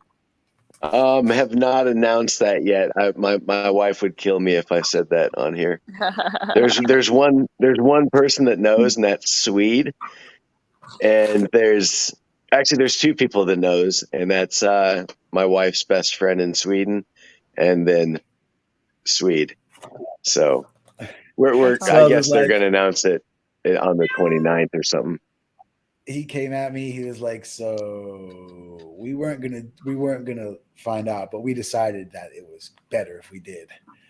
And he's like, "So, but we're not telling anybody." And I was like, "Good, that's cool. Do a release party. You know, the more festive you can make anything, I'm all for. Fucking celebrate, man. Right. Celebrate it all. Celebrate it all. We got to, So I was like, "Yeah, man, you should do that." And he's like, "Well, but it's really, it's such great news. We're so excited, and like." Louise told her best friend, so like only one other person besides us that knows, and I was like, oh, cool. Well, yeah, you don't got to tell me, man. I like being surprised. And he was like, yeah. And he didn't say nothing. I was like, unless you want to tell me. And he's like, well, she gets somebody. So, as we were talking about the stem cell, it reminded me of Bill Nye, the science guy. Do you guys remember him? Hell yeah. So he's got his own Netflix, and the very first episode is all about how to live longer. And they've discovered that when you take a spinach leaf, that the stem and the cells around it is the same image as our brain, if you put it like side by side. So then they removed all of the vegetable out of the spinach so that the green is all gone and it looks just like a clear glass or plastic shell of what the spinach leaf would look like. And they took that and they've discovered that it's actually healing organs that need repair or need help in recovery. And they ended up taking a few of the cells and wrapping nerves into it, and the nerves on its own duplicated on itself. So futuristic speaking, we're looking at spinach leaves repairing our insides of our body. So I thought that was super cool to share. Wow. You got to check it out. Wow. Yeah, right? Yeah, and I'll be honest, it doesn't shock me. The stuff that I've learned since I've gone back to school, the stuff I've learned on the level of chemistry and our body It is mind-blowing. It's way cooler than any sci-fi movie. We never have to lie to our children. We never have to tell them about Santa Claus or the Easter Bunny or about Star Wars. All the shit that happens on this planet is good enough. And when you start looking at sea life, there's no alien monster that looks crazier than some of that sea life shit. And when you start talking about like real battles, like it's crazy. Our cells that are fighting infection in our body, if you can remove what the shape of a human with a gun looks like and what the shape of an enemy looks like, and just in your mind reimagine what their shapes are, it's exactly the same.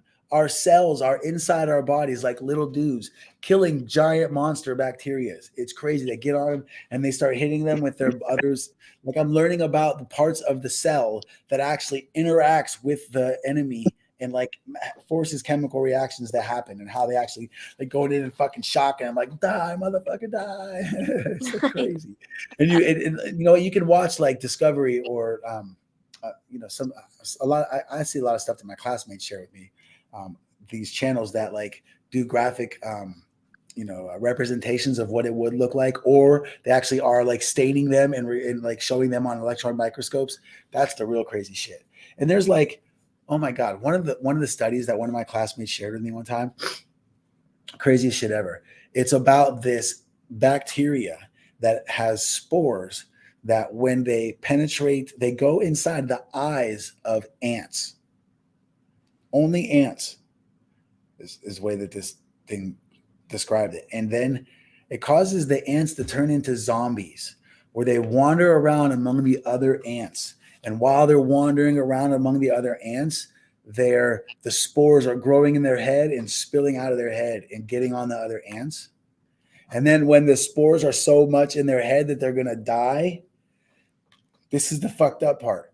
They climb up a tree or anything that's high in the air. How do they know?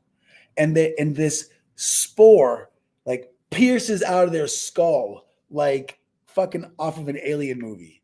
And this spore attaches to the whatever it is that they're on, and like the animal hangs and then it just falls and the spores spread all over the ground. That's crazy. Oh shit. Oh shit. Like science fiction ain't got nothing on real life, man. Nothing. Like and they like and what, you know what? Maybe I don't know. It was a crazy ass movie. I know that.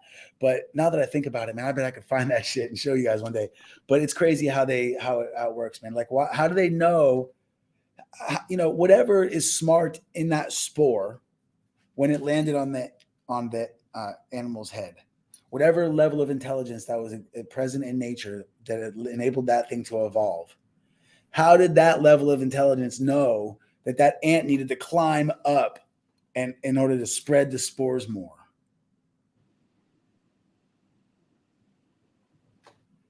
It's still to this day undiscoverable even how thought is processed through our brains.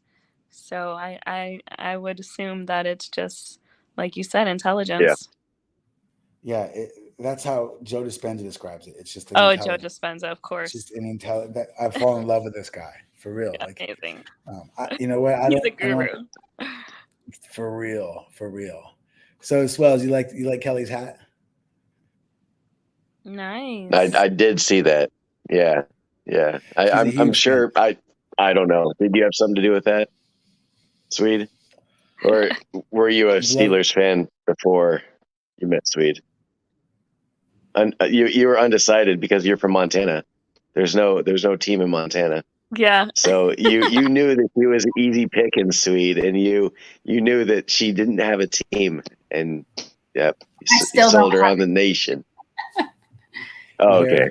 My team was Peyton Manning, and then that's why my son is named Peyton. Like, true story.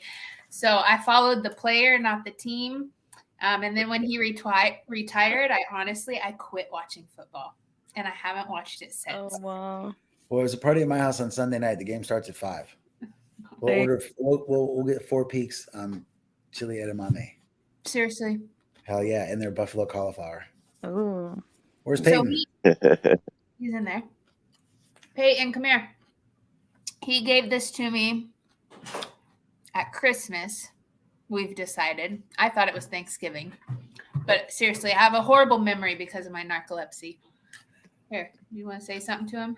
Yeah, I just say because you said that he was a fan. What's up, dog? I was saying because you said you're a fan of Peyton, and then his name is Peyton, and I was going to say, hey man, you want to come over on Sunday night and watch football? Sure. He has a pool. Correct answer. Good job. Ding, ding, ding. You just won yourself some edamame. Would you Yes, like the to come pool. over? Yeah, and you can jump in the pool, man. Yeah, we'll be hanging out watching football. You guys come over and You want some edamame? That's sweet. Now, Kelly, is Peyton also vegan? Do you keep him vegan too? Okay, Yeah. interesting. Nice. Yeah. How do you like that, Peyton? Do you enjoy it? You see, even if kids enjoy it, adults can too. He's gone back and forth because of his dad. Oh, okay. But he is now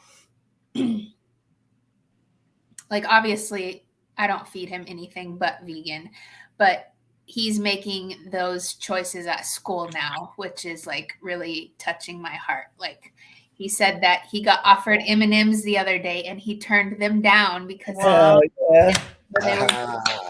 That's my Good dog. job, That's Peyton. I was yours, man. so Good job. proud. Wow. Yeah. You're gonna inspire a lot Wow. of kids. Proud mama moment. Mm-hmm. Yeah, that's good. You're gonna remember. When you grow up, there's gonna be all kinds of people that are making good choices like that, and you're gonna remember. You're gonna be like, man, when I was a kid, it wasn't easy because there was other people that wanted to try to make me have bad choices, but now everybody makes good choices. You're gonna find out in the long run that you were right after all. Exactly. And they'll come around. They'll learn. He's like, so I'll see you on Sunday then. Yeah. So I'm wondering, this says we're live for 1 minute and 45. And this is exactly what I was hoping for, when Scott and I were talking about, doing something like this, is just having, tonight is us. And I love you guys. And they're the people that I'm the closest to. I don't feel like it'll be a very long time before it's random people that I haven't seen for years, that are sitting here kicking it with us, And I found out, I think I can fit up to 10 people on the screen at once. And I can have another 4 people in the studio. And I think it's like $10 or more a month to be able to have more. Pretty soon we'll be having a house parties and shit. And I'll just be cruising around the house and shit. You got to show everybody how fast you go around the whole house. Oh, yeah. I zip around this. Give it to her. Little crib special. Yeah.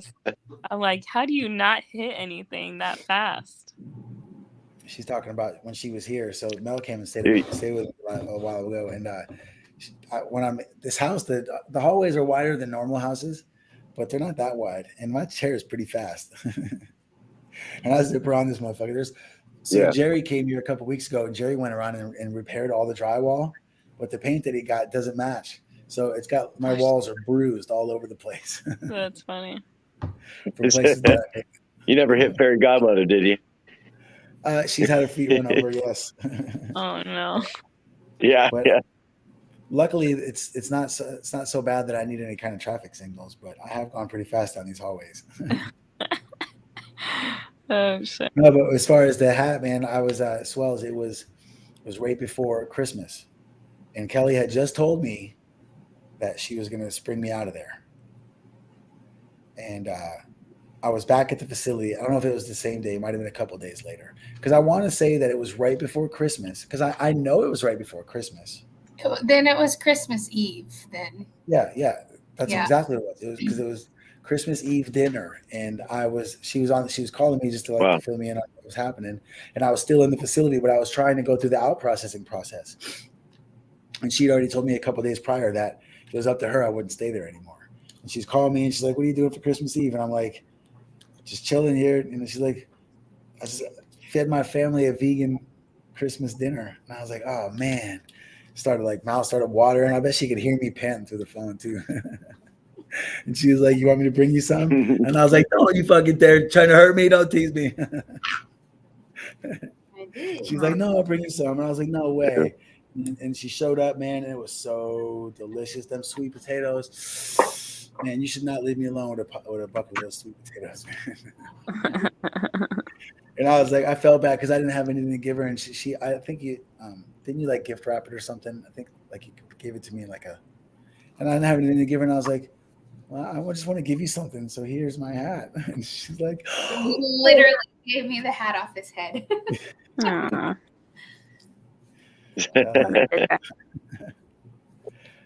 And so I'm like, Real deal hero. No, I mean,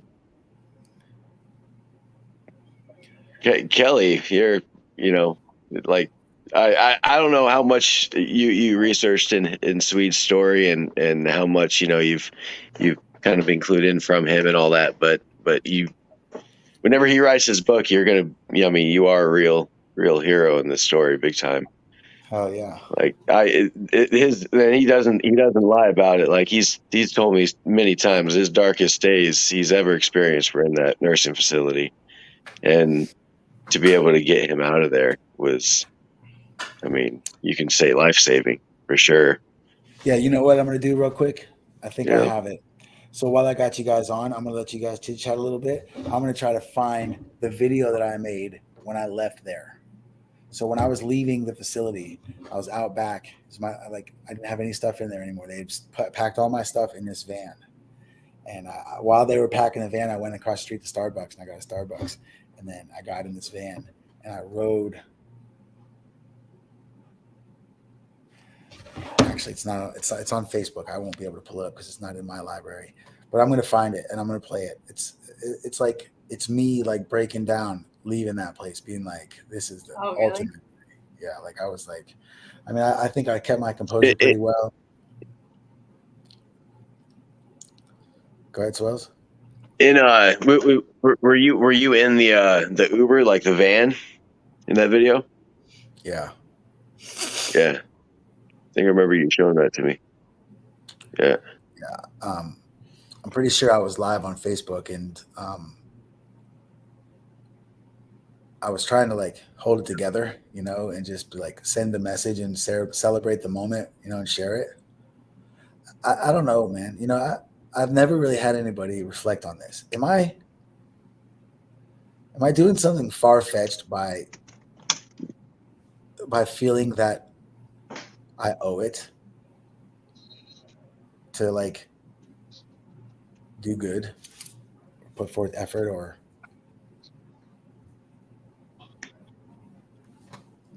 sorry, Mel just texted me. She wants the link back. I was wondering why she fell out of there. Because I was preaching recently to somebody about look at the world around you, and look for other occasions of things happening like what you're describing. And if you can't find any other occasions, that means it probably is weird because they were questioning whether or not it's viable. And so after that, I started thinking that to myself, and I started looking around the world around me, and I'm realizing that like the things I've been saying, I think I've heard, I've not been able to find them in other places. And so am I being weird for being like, I feel like I owe it to you guys to like keep you in the know and to like try to do something good with this fucking life that you paid for or gifted me with? You know what I mean? Well, I mean, we're all in this together, so that conversation doesn't even need to happen. Hell yeah, man! I feel like and this, man. And you know this. Yeah, it doesn't need to be overnight success, and as long as it's fun, then it really can't fail, right? And I put a lot of effort into making sure that I'm having fun when I do shit. That's why I've been a terrible employee my whole life. Because if I couldn't have fun at work, I wasn't coming. Magic Mel's back in the house. What's up, girl? You got it on your laptop or something? Yeah, my phone died. I was wondering what happened, but we were in it. So I was just saying, I don't even remember what I was just saying. Glad to have you back. This is pretty cool, man. I felt like you were saying that what you're doing is to give back to the world, and if you feel like you have that calling now, and I've studied the mind and worked with thousands of people, tens of thousands of people all around the world. And I always find that when you are getting that feeling within, that instinct, it's never going to steer you wrong, especially that if it's something of good nature, then that comes from your higher source. So what you're saying is dead on, and just always follow your instincts. You'll never be steered in the wrong direction. So I love this girl. Water. That's my girl. Water, yes. Good job, Scooty. Water. So Look at this is so cool, Mel. The truth is, I hope you don't mind me saying this. Why would you? The truth is, I pay Mel to give me advice, and if it wasn't for the advice that she's given me, I wouldn't be able to pull all this shit off. No way. I'm barely pulling it off now. Good, thank the Lord, heaven and everything above and between for D-Rex, because she has helped me out a lot with this. Amen. So now, has she, Mel, did you, are you responsible for the book? What was that book you sent me, Swede? Yeah. I don't know if, the Freedom Mastery Planner. Yes. I thought you were talking about her book. Yes. Yeah. The yes. calendar Right. Planner. Yeah. No, the planner. Yeah. Yeah. So, and that's something that yeah. No, I need to dive into that. It's really solid. A lot of times people are always busy living life and get busy living, as Sweet would say. And they tend to forget about what really needs to get done. And that book just keeps you on track. It's so good. I've been using it for 3 years in a row now. And there's no endorsement. Oh yeah, no, I can see. Yeah. The naming it. How many? Yeah. What'd you say, Mel? I was just saying, and the name itself says it all. Freedom Mastering Calendar. Freedom Mastery Planner, yeah. If you want freedom, it's just about planning and organizing. As Benjamin Franklin says, if you fail to plan, then you plan to fail. Amen. Are you in on this part of the convo, Kel, talking about this planner that I've been using? Planner? Have you ever seen the Bible that I write in? That's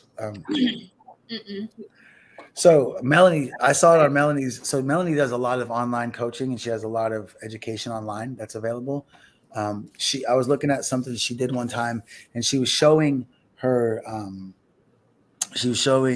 clients her Freedom Mastery Planner, and she like flipped through it like a I think maybe made a video that was like a Flickr film where it was like it showed your graph, your goal graph, your monthly goal graph.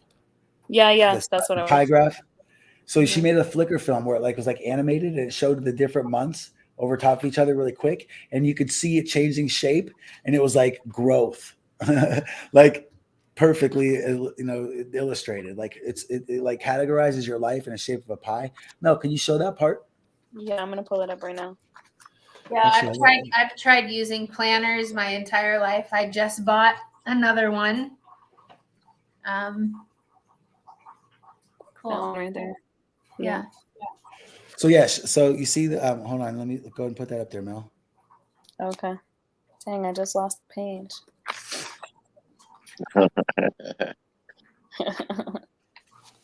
So Kelly, to your point, I have never been one to write anything down. Yeah. So the pie, see how like you draw it out to the edges according to how strong or weak you were that month on it, and when you flip through it, it shows you where you were growing and changing and moving in and out and up and down and good and bad. It was like such a vivid image for me to like show me how effective it would be to be able to see my progress. And since then, the difference is that before I was able to get a certain amount done on a daily basis, but the big projects were just going undone because I wasn't doing a little every day. But when I started using the Freedom Mastery Planner, I started chipping away at the big projects a little bit every day. The things that are important need to be done today are my major focus, but I still put time aside on a smaller basis to chip away at the big projects. And that's how I've been able to get through school and forming a nonprofit. Yeah. Sweet, where's your camera? Yeah, put your camera back on. I don't have any makeup on. Stop it. There you are. All right, good. You had me zoomed in. I don't have any makeup on. Oh, I think you're beautiful. Thank you. Yeah, this the Freedom Mastery Planner really has helped, and I don't know that the thing is that it's helped me form habits. So now I don't even look at it as often, and I'm still, maintaining a high level of efficiency compared to what I was before. Yes. And like I was kind of like giving myself a hard time the other day about the fact that I wasn't using it as much, and then it like clicked in my head, and I was like, "But I'm getting all that shit done without using it. Mm-hmm. How dope is that?" Exactly. Yeah, there's no doubt in the ability to have it help your life and your efficiency in your life. It's just the ability of a person to fight the will, their will against, the evil ways of not Yeah, filling it exactly. in one day and then losing track, and then it all goes to shit, and you're like, fuck. Or Well, you know what happens? Go ahead, Mel.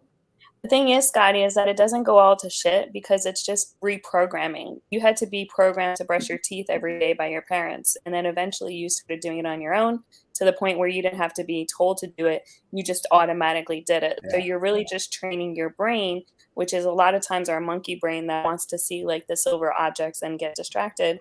But once that habit becomes a robotic side, then it's like driving to work every day and you don't realize it, like Sweet just talked about. And the craziest thing, Scotty, is that when we go to school, when we started grade school, day one of every single school year, I'm sure Peyton could testify, is that we get a calendar in grade school. We have to go by our calendars and follow it and track everything. But as we become adults, we forget the simple things that they should dial in on more in school and say, hey, you should really keep a hold of this habit as it's going to help you not live the busy lifestyle. Yeah, it really does Amen. help you form habits. Yeah, amen. Yeah, it really does. You kill it, Nell. That was well put, and I feel you, Swells. Like, because what happens not only so like Swells is the king of ideas. This dude is an idea master. I'm telling you, Melanie, you and Scott, your forces combined with your entrepreneurialism and your drive, and his ideas. If you could get this man to focus, he's got laser vision, but he's pointing in all kinds of directions. What do you got? He's got a brand new child, one on the way, a fairly young wife, a new job, just got a master's degree or graduated from, what'd you get, a supervisor or project management or some shit. This dude, do you think I'm killing it? This dude's killing it on real life levels. Nice. I'm just using my spare time wisely. This dude's killing it on like real life levels, like building humans. And future travel adventures in Alaska. Hey. Yeah, exactly. Yeah. But seriously, I feel you how it goes to shit. Because what happens is you stop thinking about it for a while, and you don't do any of the things that you should have been doing that you're not chipping away. And then these kind of thoughts creep into your head where you're like, man, if I'd have been doing that a little bit of this much time, I'd be here. And then you think about what it's going to take to get you where you think you should be. And then you compare it to the other options you have, and you have other options that are like, well, shit, I have to do a lot less than I could be here with that. And then you do other shit. And then it's like you do other shit that you really didn't want to do. And then you keep on thinking about the shit that you do want to do. And then finally it's like, well, fuck it. Just like completely change your plan. I've done that with several different business ventures in my life. Well, that's why it's important to stay in the now, because that's all that we really do have. Mel, give Kel a dose of entrepreneurial spirit. How do you feel? How do you feel Kel, give Mel a diagnosis of your current position with Roots and Fruits, for example. Like if that's where you wanted to go with a YouTube channel, or what were you wanting to do with that? Yeah, I would just like to do more videos and form some sort of channel that has some traffic to it. Yeah. So. Well, first I would ask, why would you want to use YouTube versus Instagram where you already have the followers? Good point. I don't know. I don't know. I always talk about, I always hear about people like making money with their YouTube channel. I didn't know if there was any, and I don't expect to make a lot, but I didn't know if there was money in Instagram. That's your problem. That's your Yeah. problem. You don't realize wanna that make you can make enough to set you free and pay for your son's child, or your son's child. Seriously. You can build an empire. Right now, the vegan movement is happening. You can put you can make a legacy. You can, with and you your have recipe. a really good catchy Instagram page. What I would suggest doing, because there's so many options out there on social media platforms and people are trying to catch the biggest wave, the fastest followers. For me, I knew that when the big wave with TikTok came out, like I of course I have content there, but it's not my main focus because my majority of my followers on Facebook and Instagram. So I'm going to use that more. But every so often I do have videos that show on TikTok. So when God forbid something would happen to Facebook or Instagram, I could easily be moved over to TikTok and everyone would start following me there. And the same thing with YouTube. I actually also wanted to recently dive into earning income through YouTube. And I've discovered that you actually have to have at least 1,000 followers before you can do any kind of subscription. So if that's the case, then you just start slowly building that up with your current platforms where you do have the followers. But I would suggest just adding and providing value to your followers where you have the most. And as the book would be a great way to say, hey, if you want to follow me on YouTube and you follow me, I'll send you a free copy of my ebook. And you could start with an ebook. It's very simple. I made a 7-day meal prep plan ebook, and I just had that as a gift for people that, maybe set up appointments with me as I do my coaching or whatever it may be that they were interested in. So there's a lot of great ideas and ways that can be very creative. It's just a matter of dialing in on what would be most beneficial for you now and what your main goal is. Yeah. Well, and I'm making the videos on TikTok and then just putting them on my Instagram. Yeah, that's good. Yeah. Mm-hmm. Is that because the TikTok video editor is easier and more fun? Yeah, I just haven't dabbled in anything else, so I don't know anything else. I've learned that perfect. I've tried to use the different apps and doing the different reels, and they all have different types of. I mean, there's a lot of similarities, but they all have different idiosyncrasies about how to, make effects happen or like how to make links happen, and they're all different. I thought I was actually really impressed with TikTok. So I was like, wow, you can do a lot with this. Yeah, TikTok has a lot. Yeah, I just. So where do you have the most followers, Kelly? That's a good question. Probably Facebook, but they're not my people. What does that mean? Like the people on Facebook are like casual acquaintances, and the people on Instagram are there because of the common reason? Yeah. Yes. Okay. And the people on Facebook are like people from high school that still live on beef cattle ranches and think that I am the worst thing to ever happen to Huntley Project. The craziest thing is that they're watching you. The crazy girl that went vegan. Oh, wow. Yeah, I have the same thing that, crazy Melanie went from military soldier to 7-figure entrepreneur. So, but the thing is like, if you have the most followers there, I like to call them silent followers because they're really watching you, but they're not saying or liking anything. And when you get to talk to them, they're like, oh yeah, I've been watching you. They already know what's going on in your life. So feed to those, Kelly, because those people are the people that are still being inspired by you. And maybe one day they'll wake up and say, you know what, I'm going to try out what Kelly's talking about this whole time. And then that could be that one key that changes their lives and even saving them. So don't give up on those Facebook people because majority of the world is using Facebook. And I didn't want to use it because I thought Instagram was going to be better. I thought TikTok was going to be better, but my main source is Facebook. And I just drive everything like you do in between each other. So I'll save it and then repost it elsewhere. But the more people that you have there is where you should be putting in the more energy, for sure. Okay. And make it fun. How long is the after party? Should I go get a drink? I'm just kidding. If there was somebody else home right now, I would have had to make me a cocktail a long time ago.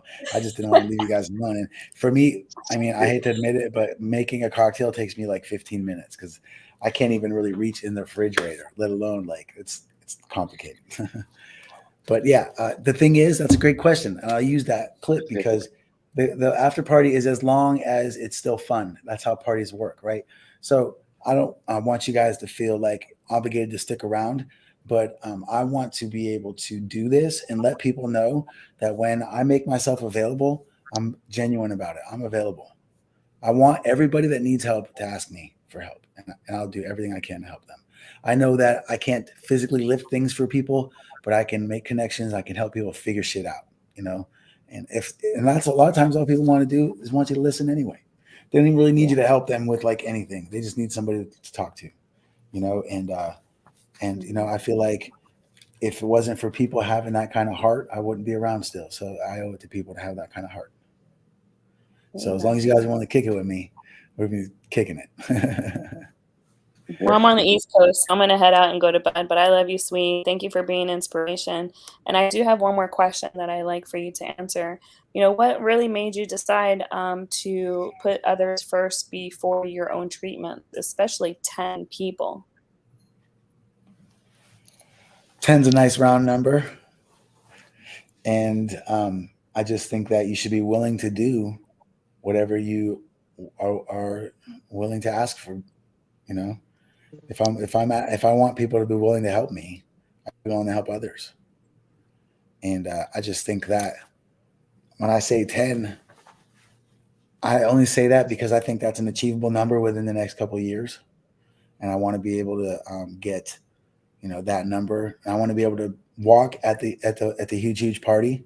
And I want others people to be there that we've helped. And I think 10's a good number. It's not like I did any kind of math. It's just more about, you know, if I can at the huge party, if I can say that I snapped that streak, and I can say that I walked again, and I say that I've helped 10 other people.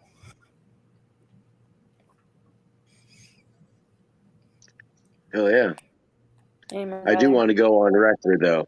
I want to go on record and say that I am actively trying to talk you out of that. And just for you know, my selfish reasons of friends, that you know, I'd love to see you as number one and then to help 10 other people after that. So, and I don't think I'll ever stop trying to talk you into that. So until I win. Yeah. Well, I'll tell you on a personal level, I've had some knee issues, and I know stem cell. I've been searching in stem cell myself. And if I were to be one of the 10, I would just take my position and just say, hey, I'll be the last person of the 10, and you would be taking my position. Well, then let's start getting serious about that, Mel. Let's talk about what your condition is and how it can be helped. I mean, that's I'm not getting a treatment before you do, for sure. Okay, well, then we'll get 9 and do 10 and 11 together. All right, sounds good. So that's the point, is that, you know, the idea is to find people that need help and help them. Absolutely. And if you need help, if we can, you know, and obviously you do. You just said that you know that you've done some research. Let's talk. You know who my people are. Let's talk to our people and see what it's going to take. Because the sooner that we got faces of people that we're helping, the sooner that people will realize it's real. I'm not just taking your money. I'm not some YouTube scammer. I'm not some Craigslist back page ad. You know, I'm legitimately, I'm pouring my heart into this. Couldn't be any more wide open about this. I'm as transparent and as genuine as it can be. This is what I'm trying to do. I feel like the trying to beat the streak, the reason that came into the fold is because I wanted something that would be entertaining. And the trying to help 10 is because I feel like if I want it to be done to me, I should be willing to help be done to others. And the huge party is because I fucking said I would. And the YouTube is the podcast is because Lyric was like, you should try podcasting. And I was like, why podcasting? I've never been a radio DJ. I honestly, the first thing that popped in my head was an infomercial. I was like, I'm not gonna be no fucking infomercial guy. And, you know, and I was like, but why? I was like, no, but I didn't say that, but I was like thinking that. And I was like, but curious to know why she would come up with that. It kind of surprised me. She knows me as good as anybody, you know. And she's like, well, Dad, because I've been, you know, pretty much 99.99% of the time we've spent together in my life, we've been talking. And if I still enjoy listening to you talk, I know other people enjoy listening to you talk.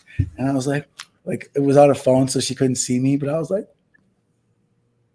like that's the most flattering thing she's ever said to me, you know? And so I took it seriously. I was like, man, what better thing to do than the thing that, you know, that she thought would be good. And then the funny thing is, the cool part of the story is that it was around the same time that Diana and I had rekindled our friendship. And I don't know if it was the first time I talked to her in a while or if it was the second time I talked to her in 2 weeks, but it was fresh that we were talking again. Not that we had a falling out. We just, I saw her when I was leaving the US, and then I went off to Bali or New Zealand with Swells, and then Australia and all around Asia. And then I hit her up a couple of years later. I was like, hey, a funny thing happened to me since last time I saw you, you know? And she's like, I know, oh my God, you know? And so she brought up, you know, that,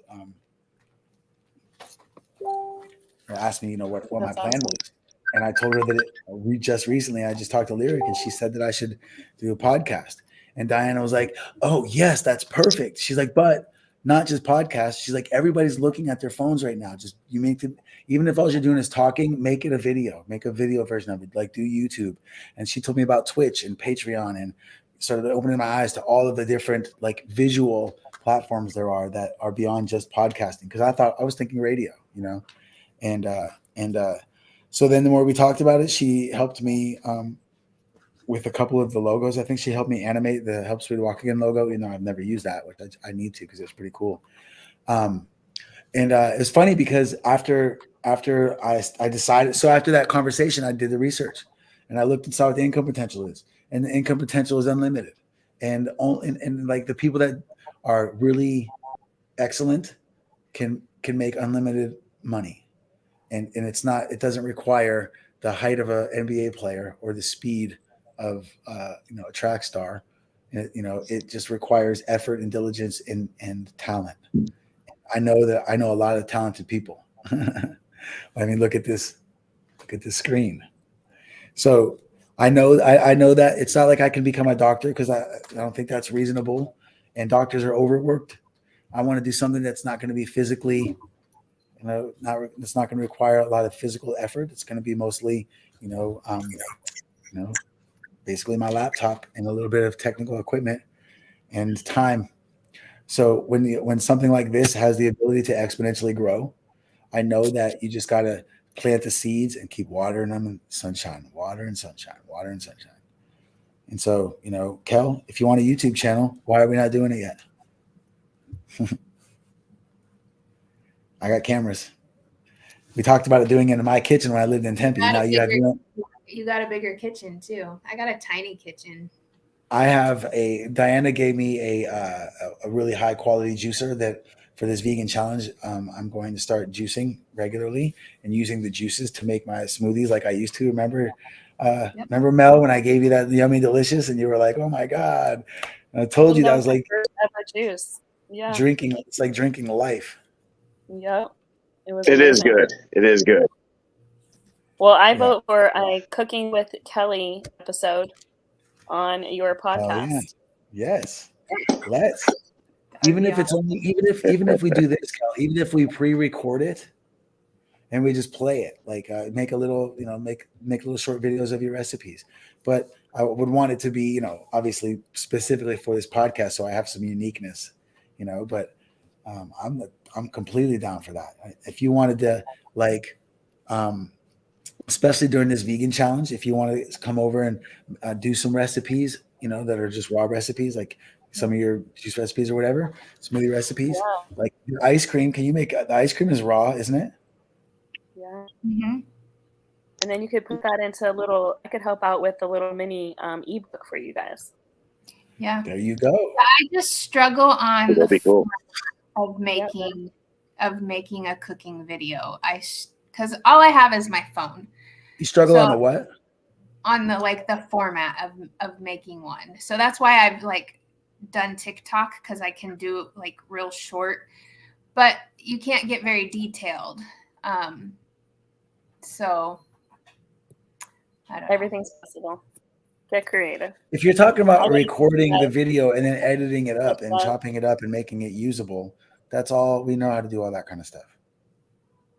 Good night. Love you guys. No, love you. Thank you for sticking out. Hey, hold on a second. Yeah. Talk to you soon. I want to say thank you for attending. I wanted to show this to her again.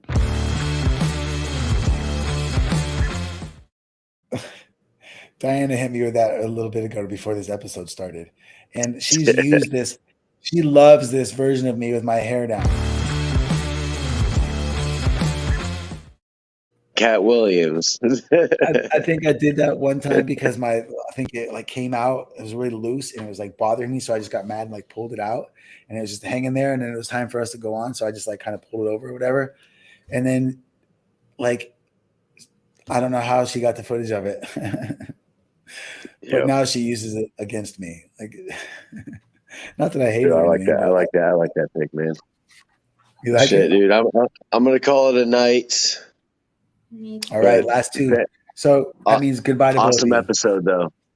Yeah, glad you liked it, man. What's that? We're getting better at it. I said I'm glad you liked it. Diana just texted me 2 minutes ago, not even 2 minutes ago, and said I think that was our best one yet. If she's happy, I'm happy. Yeah. No. So, Kel, let's talk more about your vegan recipes. Swells, keep on blessing me with your insight, and I love you guys. I'll see y'all tomorrow or sooner than later. All right. Thanks, Peace y'all. out. Good meeting you, Kelly. You too. Oh, yeah. Bye. All right, y'all.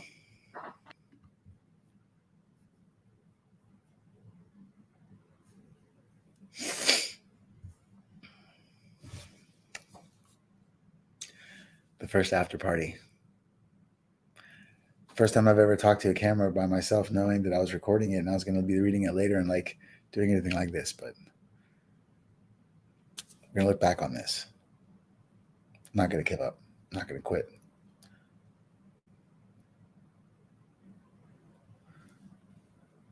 The vision is too cool to be able to pass the mic around the stadium and have people talk about when they first discovered the Get Busy Livin podcast and became a part of the Get Busy Livin project, and how many of the 55 they were on. And to have people say that they won their first trip. Or what about the people that are going to go on the Adventures Alaska tour with Swells for the LYB raffle? What about that? Those people are going to be huge fans. I'm really just trying to channel. I feel like I wish I would have been coherent during all of that Help Sweet Walk Again stuff in the very beginning. I was in a coma. I don't remember any of it. I thought I was wall art. I was telling Rob that I thought that they sold me to some Arabians for wall art, and I was hanging on the wall somewhere. I was hallucinating because of the medication. And he's like, "You're not art, man. You're in the hospital in Bali." And I'm like, "No, man. Where's Micah? She'll rescue me." I was begging for Micah. I miss you. I hope you're well.